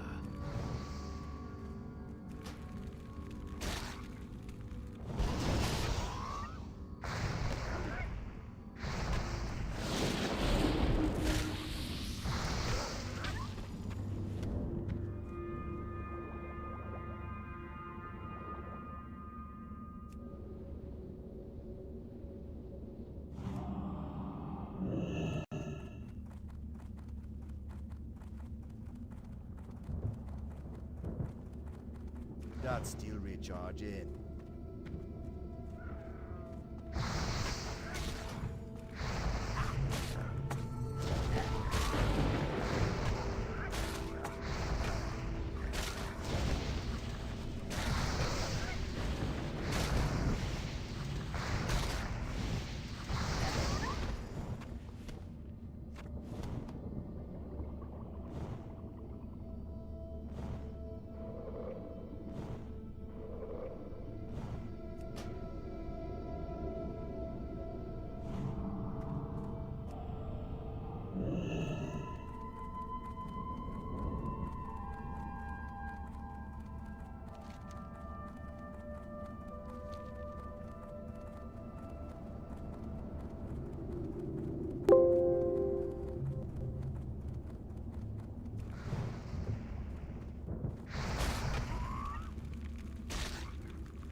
to get closer.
far away.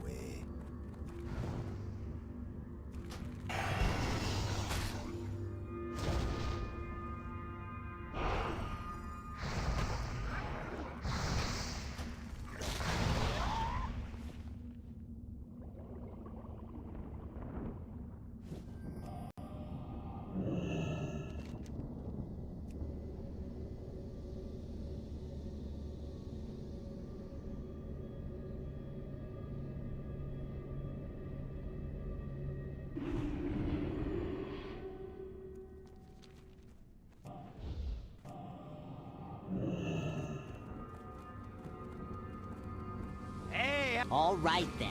It will take me just a second to remove the power source. After that, you can do with it whatever you like now without having to worry about losing the data inside.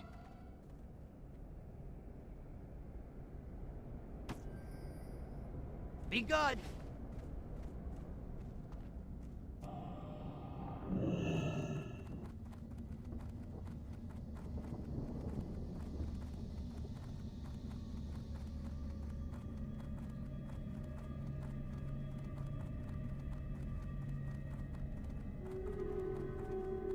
Where would you like to fly to?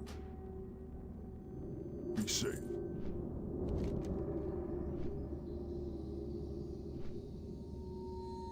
Here you go. The power source is safely removed and the data is preserved. Well, safe journeys and all that. Hope the nefarious science experiment worked out for you and all.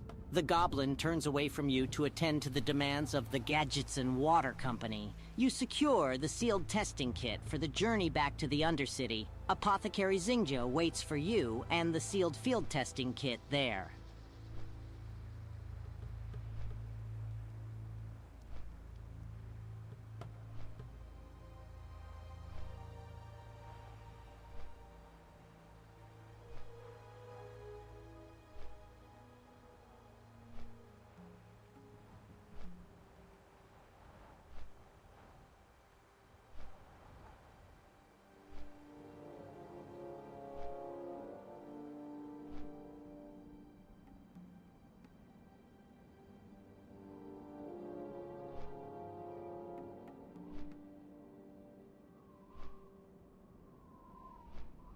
Feralas is an ideal location for an accomplished adventurer to prove himself. A tribe of ogres called the Gorduni are the dominant military force there, and their numbers are growing. They must be stopped before they threaten our presence in Feralas. A warrior I know of named Rock Orhan resides at Camp Mojach in Feralas. Go to her. She will tell you more of the situation when you arrive.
Time is money, friend!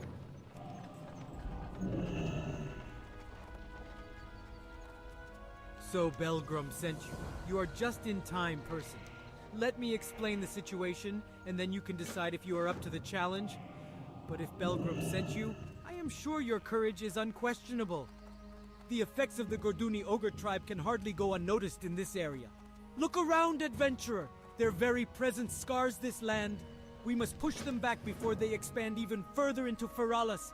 Follow the river north, and you will find their outpost. Decrease their numbers, adventurer. We must show them that their kind is not wanted here.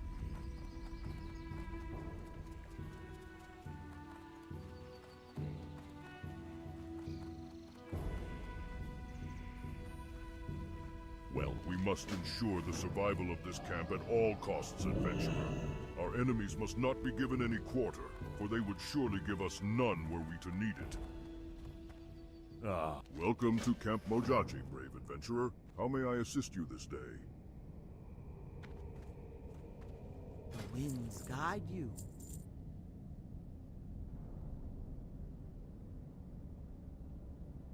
Ancestors watch over you.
That's still recharging.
out of range.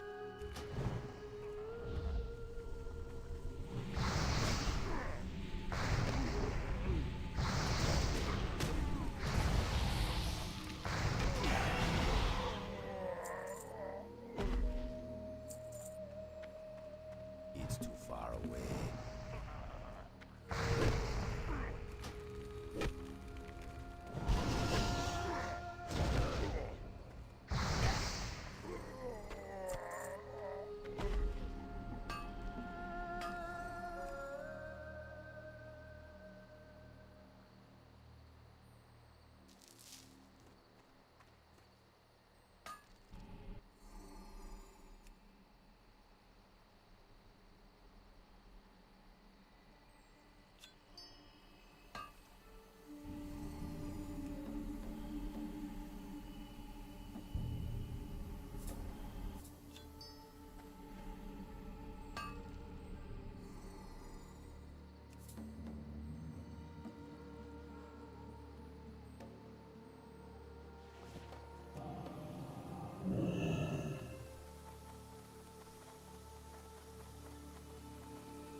To get closer.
ease, friend. This is proof of a good start, adventurer. Your skills as a soldier are to be commended. You are not the only one I ask that task of. Many before you have fought them, and in times past our efforts have kept them at bay.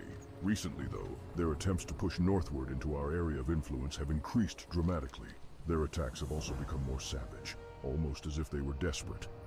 I have a plan, though, adventurer, that might settle things once and for all against them. Perfect. I will take these along as I continue my travels, adventurer. I'm sure I can find someone that will pay a pretty penny for this cobalt.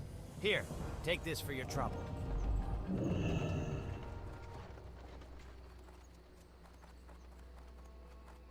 The plan is for various leaders of the Gnolls, Alphas as they call themselves, to be taken down within rapid succession. If we're able to execute this sort of swift and precise devastation against them, it would cause chaos in their ranks. Perhaps it would also drive a message through their thick, flea-bitten heads that we can and will destroy them. I want you to be the messenger of my will. Eliminate 5 of their alphas within 1 hour for this to work, adventurer, or we'll remain at this impasse.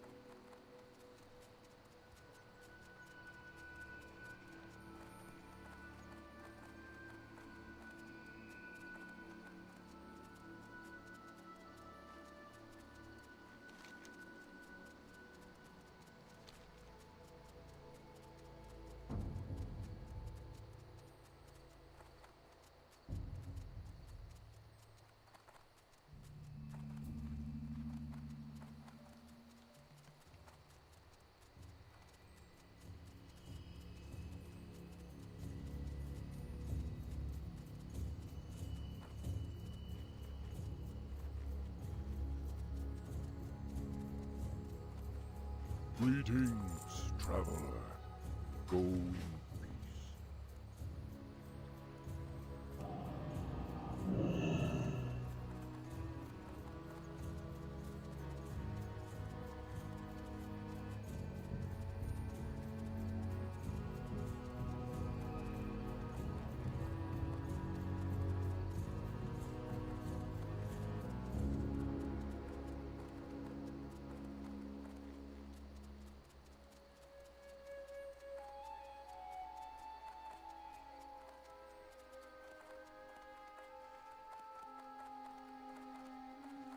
Look, excellent adventurer. In time, the land will heal. We must not give up. This scroll, you found this in the Gorduni outpost?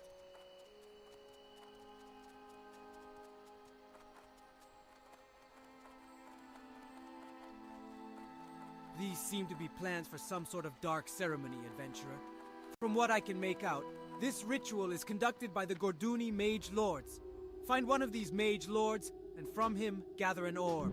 The orb of a mage contains great power, and will help us discover more about this ceremony and the magic that the Gorduni wield.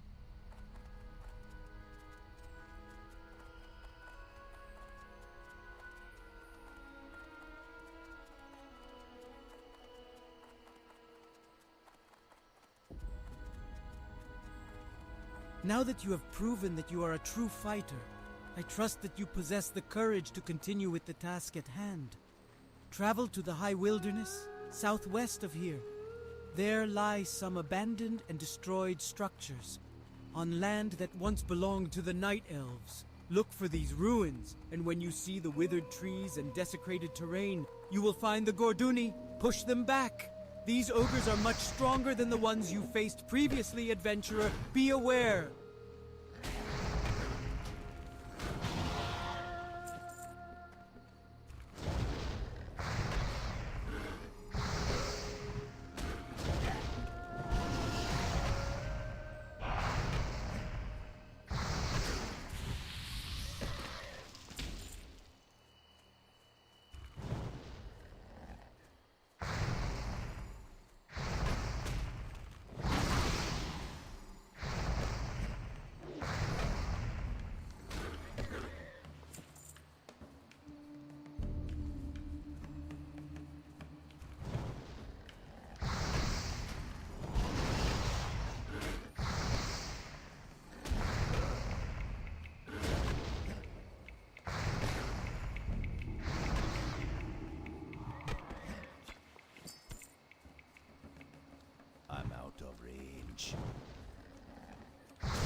charge in.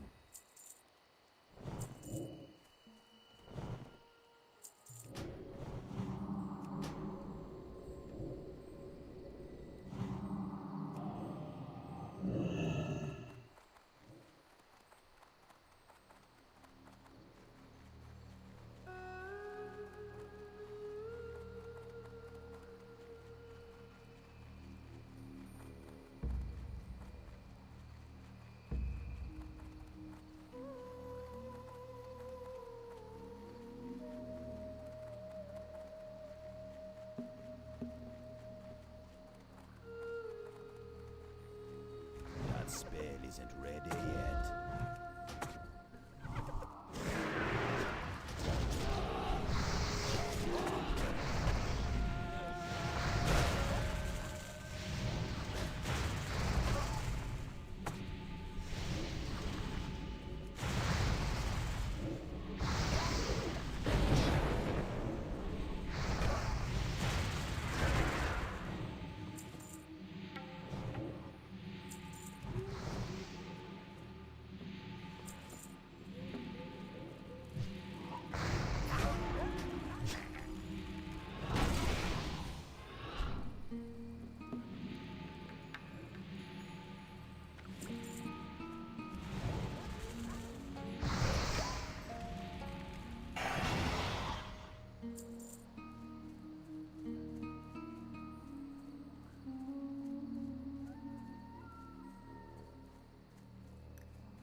You've done as I have asked, and for that I salute you. Take this small reward as compensation for your efforts, adventurer. With their numbers thinned and their leaders slain, the Gnolls will think twice about storming the camp. This doesn't conclude the issue at hand, however. There must be some reason why the Gnolls have been whipped into such a frenzied state. Before they have a chance to regroup, though, I want to find out what is causing it. Gnolls aren't the sharpest tools in the shed, but they will no doubt have some sort of documented strategy on their recent activity. If we were to find those plans, then we'd have a clearer idea of what is making them so worked up. I want you to go back and find anything that might resemble their battle plans. They have to have something. Their attacks have been too coordinated to be done without them. Find them and return to me when you have them. Wonderful adventurer. These will do nicely. There are enough here to make a cloak for Corrin, and possibly even more. Thank you. I hope the trip wasn't too dangerous. The area of Feralis is not known for being forgiving, but you've obviously done well enough. Thank you again, adventurer. What? You came across Tauren in the area? You're joking. What did they look like? The Grim Totem clan. You found some of them? Belgrum, one of our masters, has an interest in their kind. He's even put a bounty on them. You have to go back, adventurer. Go back and bring me their horns. Piles of them if you can. The Grim Totem are not to be trifled with or underestimated. Go back and slay them. Let the rivers in Feralis run red with their dark blood.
Cast that yet.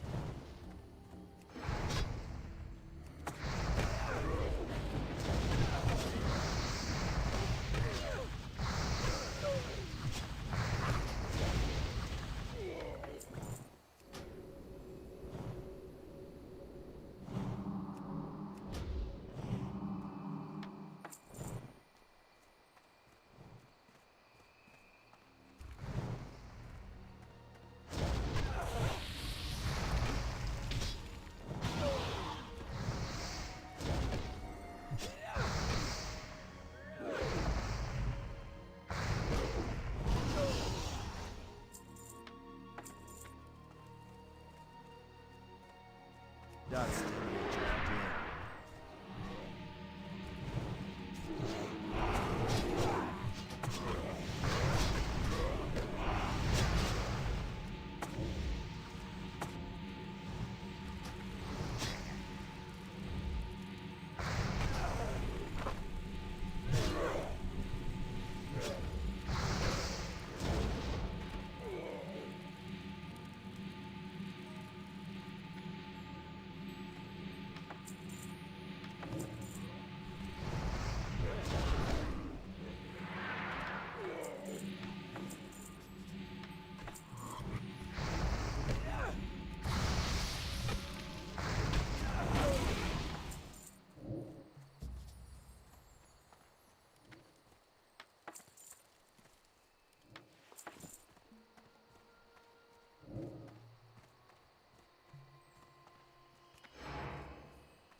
Well met. This is exactly what we needed. While I am not so skilled at ciphering what most of the scrawling on this map is, I've seen enough battle plans in my day to understand what is happening with the Gnolls. It looks like they are currently fighting a two-front war. One is with us, but it seems that their main energy has been against a foe to their south. There's more at hand here than meets the eye. Perhaps it is time to figure out who this other foe they face really is.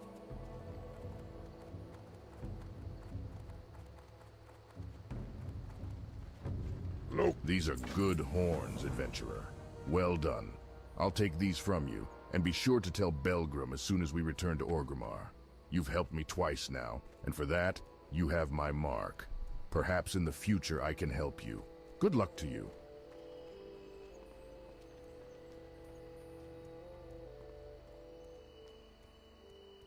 What? So I did mention a bounty, didn't I? Well, that'll teach me to open my mouth, won't it? You did the work, so I suppose it is only right you reap the greatest reward from it. Take the horns. I'll have them put in a crate for you. Find Belgrom Rockmaul in the Valley of Honor. He'll want to know what you saw, and he'll reward you for your hard work. Be well, adventurer, and thank you again for everything you've done.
get closer.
Now that you have proven that you are a true fighter, I trust that you possess the courage to continue with the task at hand.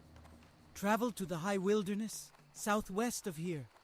There lie some abandoned and destroyed structures on land that once belonged to the Night Elves. Look for these ruins, and when you see the withered trees and desecrated terrain, you will find the Gorduni. Push them back. These ogres are much stronger than the ones you faced previously, adventurer. Be aware. I take pride in my leather work, and I feel it shows. Quality should never be compromised. Anyone who says that quality doesn't matter would also have you believe that the Earth does not keep secrets. In my latest pursuit of high-quality materials, I have discovered thick Yeti hides. Yetis are native to Feralis, often found west of here in Feral Scar Vale. I'll give you a choice of one of my leather goods for a stack of 10. If that is agreeable to you, then we are set. These seem to be plans for some sort of dark ceremony, adventurer. From what I can make out, this ritual is conducted by the Gorduni Mage Lords. Find one of these Mage Lords, and from him gather an orb. The orb of a mage contains great power, and will help us discover more about this ceremony and the magic that the Gorduni wield.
That's still recharging.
Can't carry any more of those.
I can't carry any more of those.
out of range.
I need a target.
It's too far away.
don't have a target.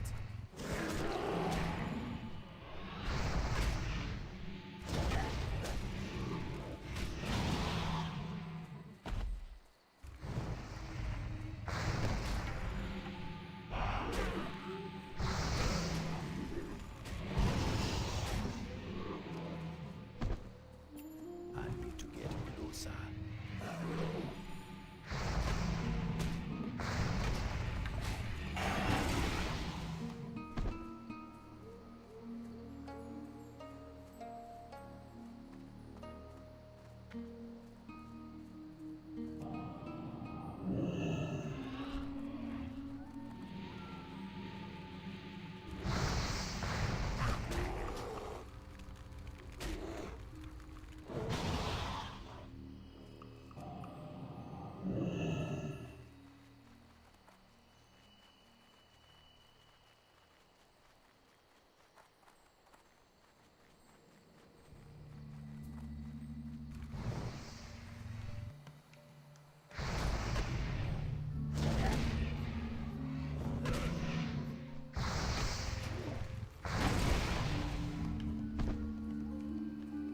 It's too far away.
I need to get closer.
It's too far away.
far away.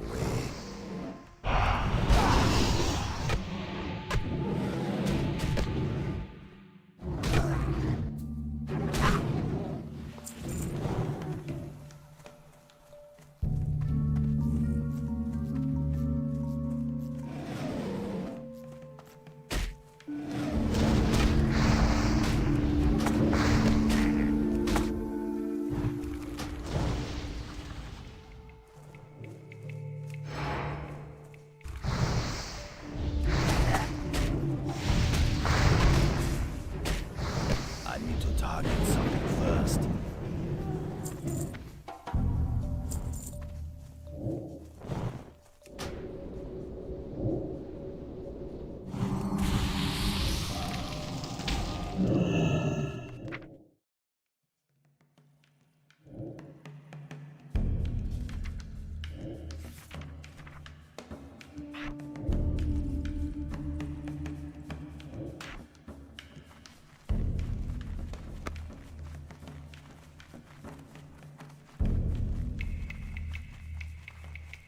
I need to get closer.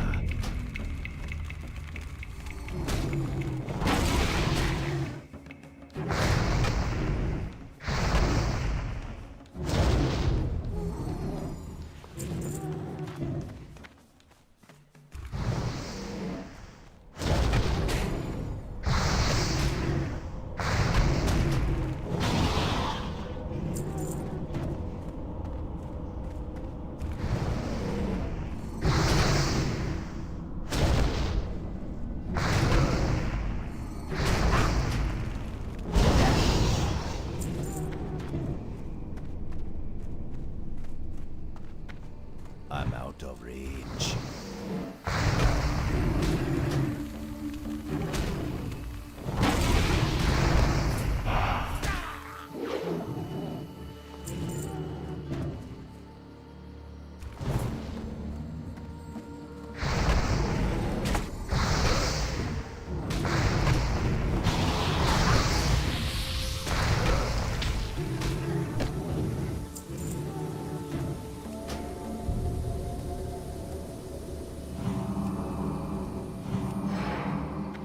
That's the recharge.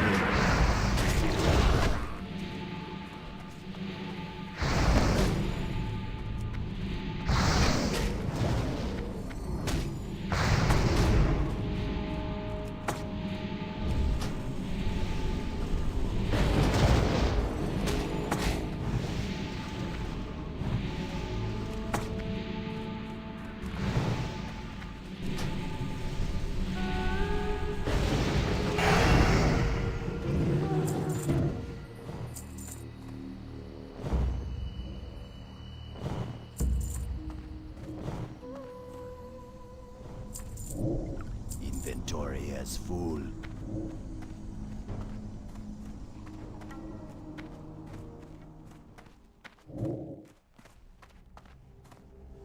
I can't carry anymore.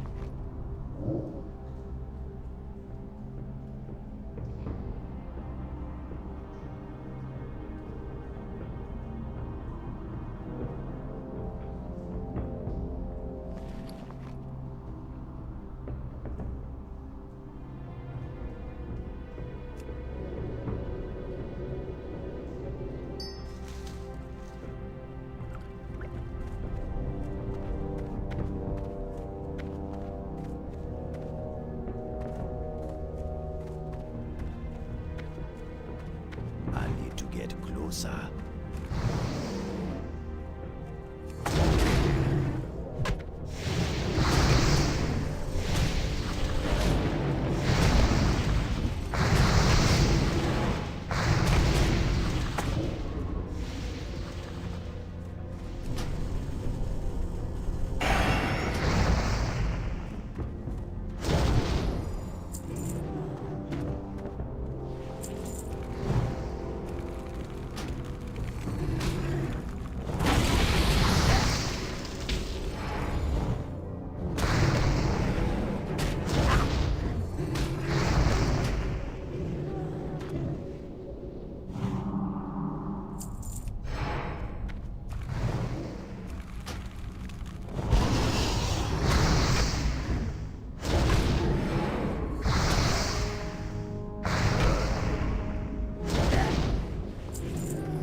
How you doing, notorious fool?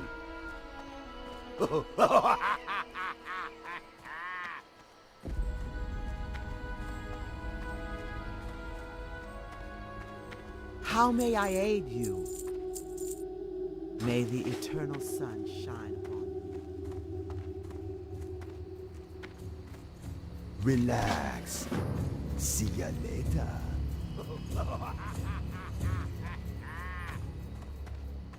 Well, excellent. These hides, when given a special treatment, are as resilient as iron, I tell you. It will take many tries in order to get the right mix down for the tanning, but I am confident they will bring my mark of quality to the next level.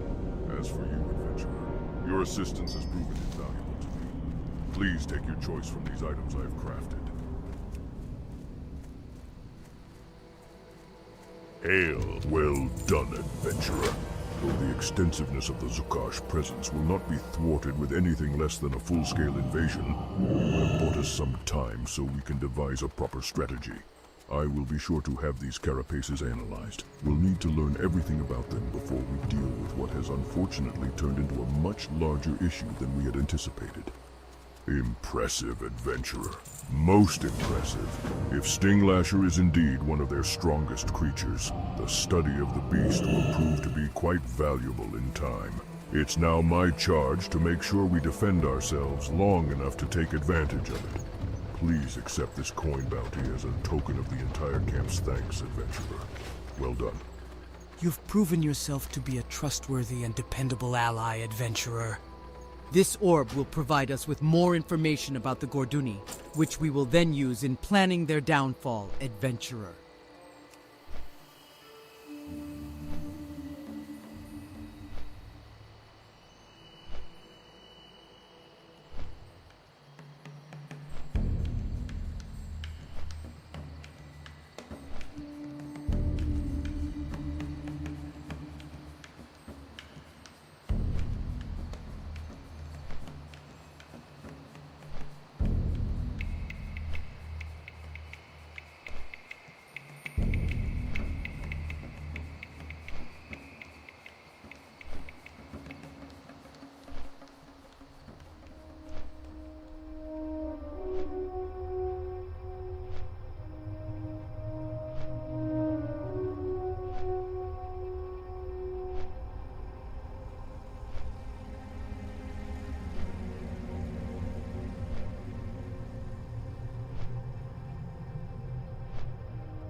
Pro players don't do custom games?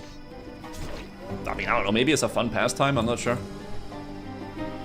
Cling, ling, ling, ling, a ling, ling, ling, ling, ling, ling, a ling, pling, ling. Okay, let me put this on my bars. Okay. I do want to see if I can do this, but I'm a little bit worried, TBH.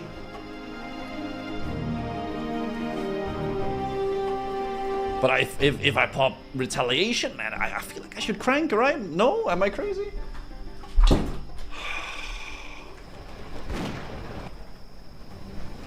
Okay. Having anger management is actually really nice here because I get a I actually retain my rage really well out of combat. Sorry for the sounds. Sorry. My bad. You retain your rage really well. Okay, let's try. 3 dudes. Oh, 4 guys? That's a lot. That's way too much. Hold on, I gotta run out. How did the 4 guy pull?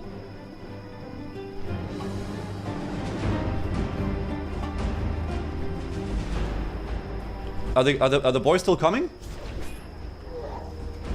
Wait, they're not coming. Hold on. Wait, I can do this.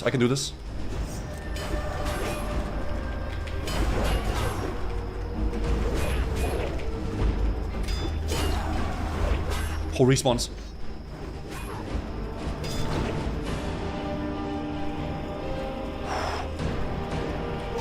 Okay, nice.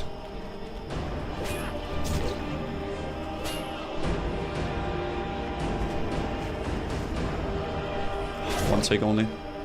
It's okay.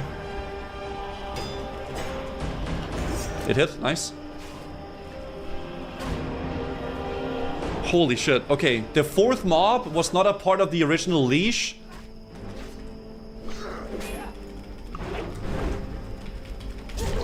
So one of the other mobs, they de-leashed so I could kill these 3.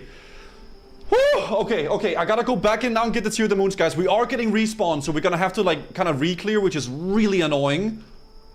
Because we gotta get the Tear of the Moon. What's up, low hype?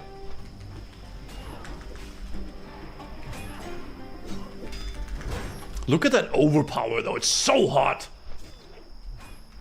I love it. I love overpower. I think it's probably my favorite warrior ability. Just getting that dodge and then immediately after coming in with an overpower feels so good. Chat, this kind of proof, man. Warriors are freaking hot, man. Dual wheel warrior, man. Outlaw saber, freaking cranking it. The gear we have is not even that unethical. I will say though, we have gotten really lucky. We got Algae Fists, Leggings of the Fang, we got Mutant Scale. We've gotten some dank loot on this warrior, actually. Like some very dank loot. You owning those green mobs? You see these 2, Mufford? Yeah, don't mess with me, bro. I'll f you up. How rough was the raid yesterday? It was pretty fun. Interest you on a pint? Nice. Alright, turn this in, boys. Wait, it was actually an achievement. The fact that they made achievements count for so much less is so silly. I feel like achievements should have so much more value. Yeah, they really should have. There was a brew suite up there we can get to. I'm gonna go get that. Check the announcement. Yes, actually true. Let me just... Yeah, true. I'm gonna check the announcement. Okay, let me look at the announcement that SoD made here. Go in peace. Okay. Can I I can show this, right? There's no... for sure I can. There's no way. People probably already leaked this. So SoD just wrote up an announcement, guys. He says, we're currently running on fumes at the moment. Morale is low. It's just how it is. So I've decided to allow mob tagging. I will no longer police how you level. The leveling phase of our guild is now over. Not a lot of people to level with anymore, and no one cares to watch leveling again, really. So you can level with whoever and however you want. Keep in mind, I'm still policing how you trade with and if you use the auction house. These rules are staying, but aside from that, if you're leveling, just get back to 60 however you can. I agree with this. This is good. Tyler one recently died. Gunner just died as well. Moon died. Quinn died. A lot of these people are not WoW content creators. right? They're not like WoW Andes, as we quote unquote, as we say quote, like WoW Andy. So if you were to lose a level 60 character or a high level character and you're not really a WoW content creator, there's not a big reason for you to want to level again if you have to do it the normal way. So I think letting people do this is gonna make a lot of people that probably wouldn't play actually want to participate still. So I think this is good. This is very, very good. In the beginning of the guild, mob tagging obviously was very bad because the content was the leveling and the RP and stuff. But nowadays, people just want to be 60 and do endgame content. That's just the phase the guild is in on now. So this is great. Yeah, this is good. If it gives people morale to level, that's awesome. We'll never do Blackwing Lair without mob tagging. Probably not. If people keep dying and quitting, then yeah, for sure. Okay. How? Winds be at your back. Galax Scouts, under 4 Iron Liberty. I'm gonna put my Hearthstone to here, I think. And I'm gonna pick up some stuff. Did you get any loot from MC yesterday? No, I didn't. I have just the no loot yesterday. Buy some Steel Bloom. And I'll buy this. Go. Always check these vendors, by the way, for like potions. All these like vendors usually have like some nice potions or scrolls that you can use. Well met. I've been expecting you. Alright, let's go get the alien egg and we can do the pacify Besides the Kentowers. the grunts outside. Have you ever played Arena or any other class of Warrior Rogue? That could be fun project for TBC. Any who seek to I'm steal just from the wondering how bag much I must would face enjoy us streaming first. Arena. I feel like I would probably... I don't know if I would enjoy streaming Arena much. I've tried streaming Arena in the past. And it's like a fun thing, but I would have to really commit to like getting good at it and like practicing and stuff, and it's Arena content is a bit boring long term, I think. Yeah. Classic Andy. No, it's like it's the same way I feel about BGs, like Battlegrounds. Go. It's fun for an hour. But if I spam BGs, I get kind of bored after a little bit. Same thing with Arena. It's fun. Yeah, we do some Arena games. It's really good. It's a vibe. And then, but I don't want to do like 20. I don't want to like just queue up for like 6 or 7, 8 hours, man. I'd rather continue my Warcraft 2 campaign then. You know, I would rather just do some more like story games and shit. Like yeah.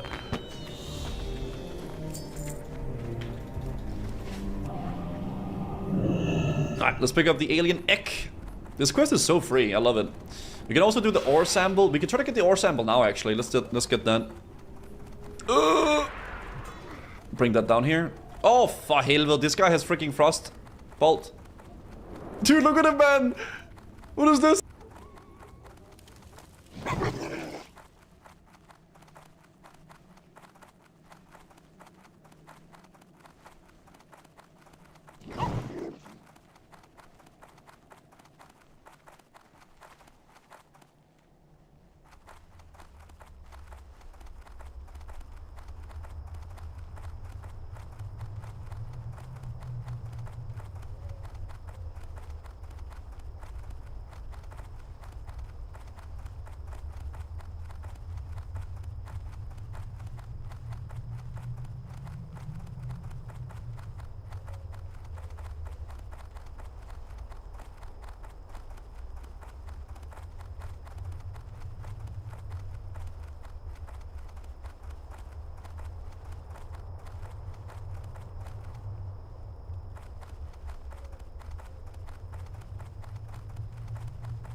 Hey there.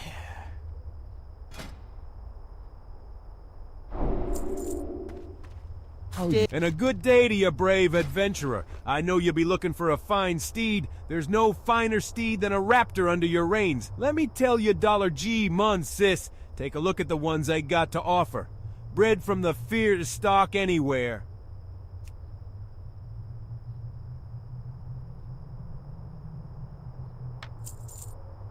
Spirits be with you, man.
Come down. Come down. Okay, we're good. We're good. The fuck, man? Are you planning on mob tech into 60? I'm not in a rush to get to 60 on this character. I'm just enjoying myself leveling and having fun doing some dungeons. I'm not trying to speedrun on the warrior. Please give me the sample. Yes! Sick!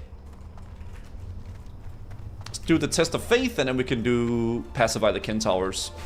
If I die on Gusuldan, I might go a bit harder on the leveling than I am right now, but at the moment, dude, listen, man. Oh, fuck.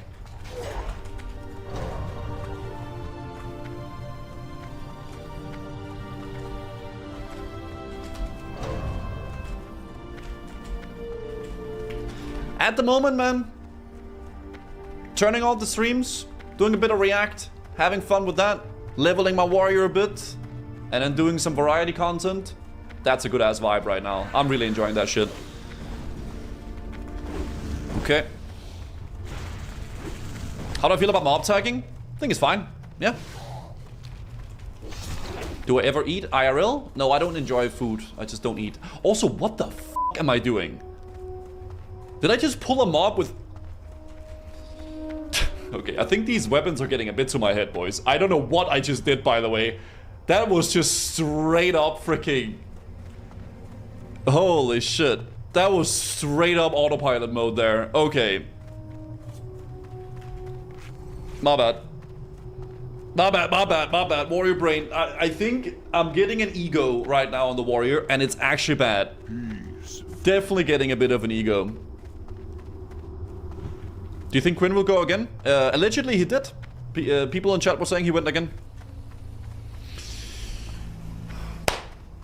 Fader, du som i himlen.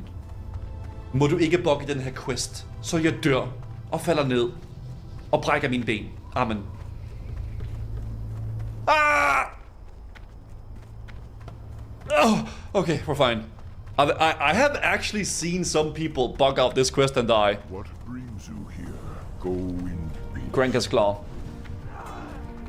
Dodge! Look at this. Look at this damage. He's gonna heal, I don't care. Bonk! You just get a free attack. Oh! It's the most satisfying ability Warrior has. We got some mail gloves, but I got LK fists. It's so good, dude. I love overpower spec. Or like this overpower for leveling. The crit add-on is called Critmatic. Critmatic. That's the name. Warrior crits are only satisfying once you have deep wounds. Yeah, because then you can hear the blood gushing out of their wound. Love it. The Scourge have returned in greater numbers than we have seen before. The Argent Dawn is recruiting all willing and capable men and women to defend our lands. If we share common cause, Take this document to the Keeper of the Rolls at Light's Hope Chapel in the Eastern Plaguelands. For the Horde! Thrall, halt! Go forth to victory. It's that time of the year, adventurer. The Cenarian Circle invites all denizens of Azeroth to partake in our celebration of the Lunar Festival. You will find the Lunar Festival Harbinger in this very city, at a location marked by a blessed circle of moonlight. She can tell you more about the holiday. Dabu.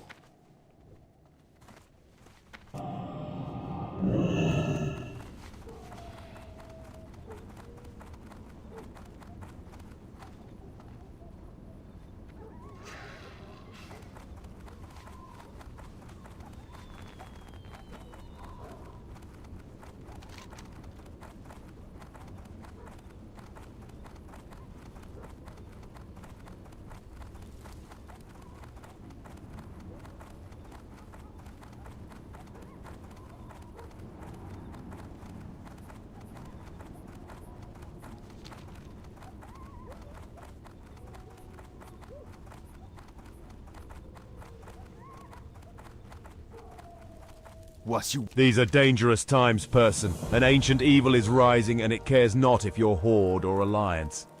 I've been expecting this. These creatures you faced, they are an ancient threat that the Horde continues to choose to ignore. Hadoken was wise to bring this, and you, to me. The Zukash are nothing more than creatures called the Silithid. Some would think that they are a mindless nuisance. But let me assure you, they are a far worse threat than anything the Alliance could muster. If you're willing and strong enough, I could use your aid in bringing this threat to light.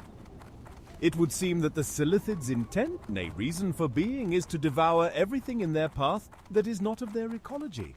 Their focus is singular, and it is for this reason they are a grave threat to all life on Azeroth. What we've seen to date is but the first stages. I suspect that their strength comes from deeper in Kalimdor, Ungoro Crater. Go to Gadgetson in the Tanaris Desert and speak to alchemist Pestlazuk. Tell him of my theory. He will surely aid us in fighting the Silithid. The Grim Totem! This is interesting. You say you came across them while hunting in Feralas. Truly? My peers will want to hear your news, adventurer. Tell me more, and I'll count out your coin while you do so. And before you go, know that I give you thanks for the information you've passed on to me this day.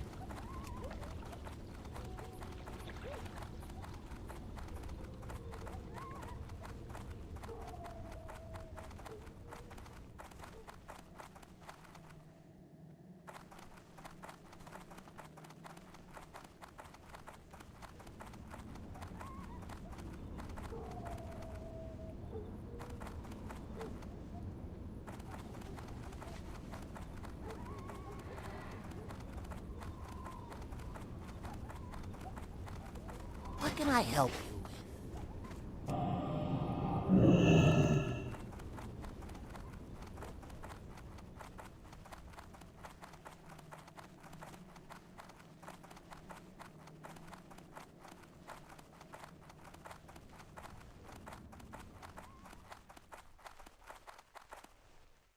Greetings, adventurer. We've traveled from Moonglade to spread the spirit of the Lunar Festival far and wide.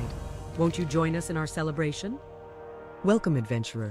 Are you here to join in the festivities? Every year, the Druids of Moonglade hold a celebration of our city's great triumph over an ancient evil. We celebrate the wisdom of our elders, share in magnificent feasts, and of course, shoot fireworks. For a small donation, you can purchase colorful rockets from our vendor. Try using some of the launchers around here, adventurer. Your spirit burns with life, young adventurer. I accept the homage you pay and offer in return this token.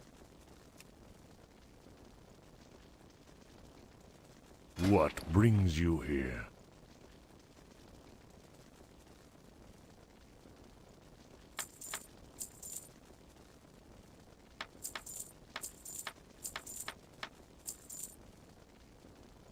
Go in peace. I can't use that item yet.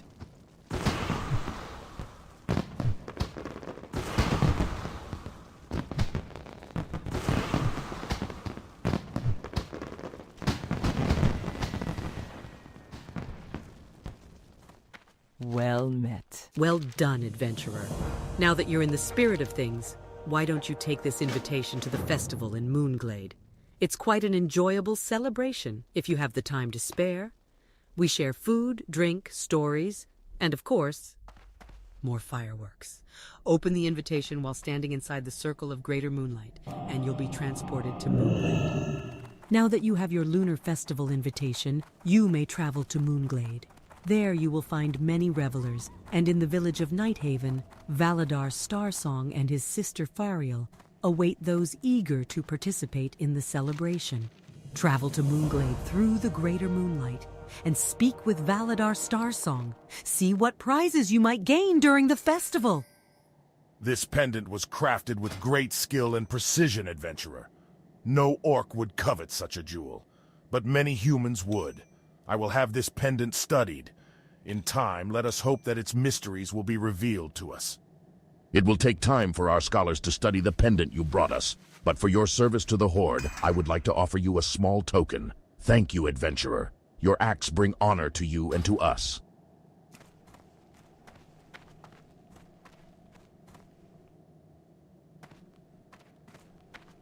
The spirits have guided you to me. How may I be of service? Bathra, the Wind Watcher, has sent out a summons for a shaman of your wisdom. He requests you bring a sample of each of the elements to show you are ready. To find Bathra, go to the river east of Taran Mill. Follow the river north until you come across the ruins where Bathra resides.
May the eternal sun shine upon thee.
Listen closely to what you are told, and do not quickly trust or distrust, for even friends serve their own ends, adventurer.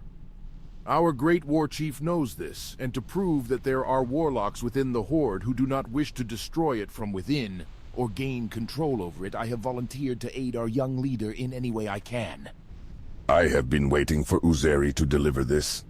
Let me give you the herb mixture I prepared for his, well, experiments.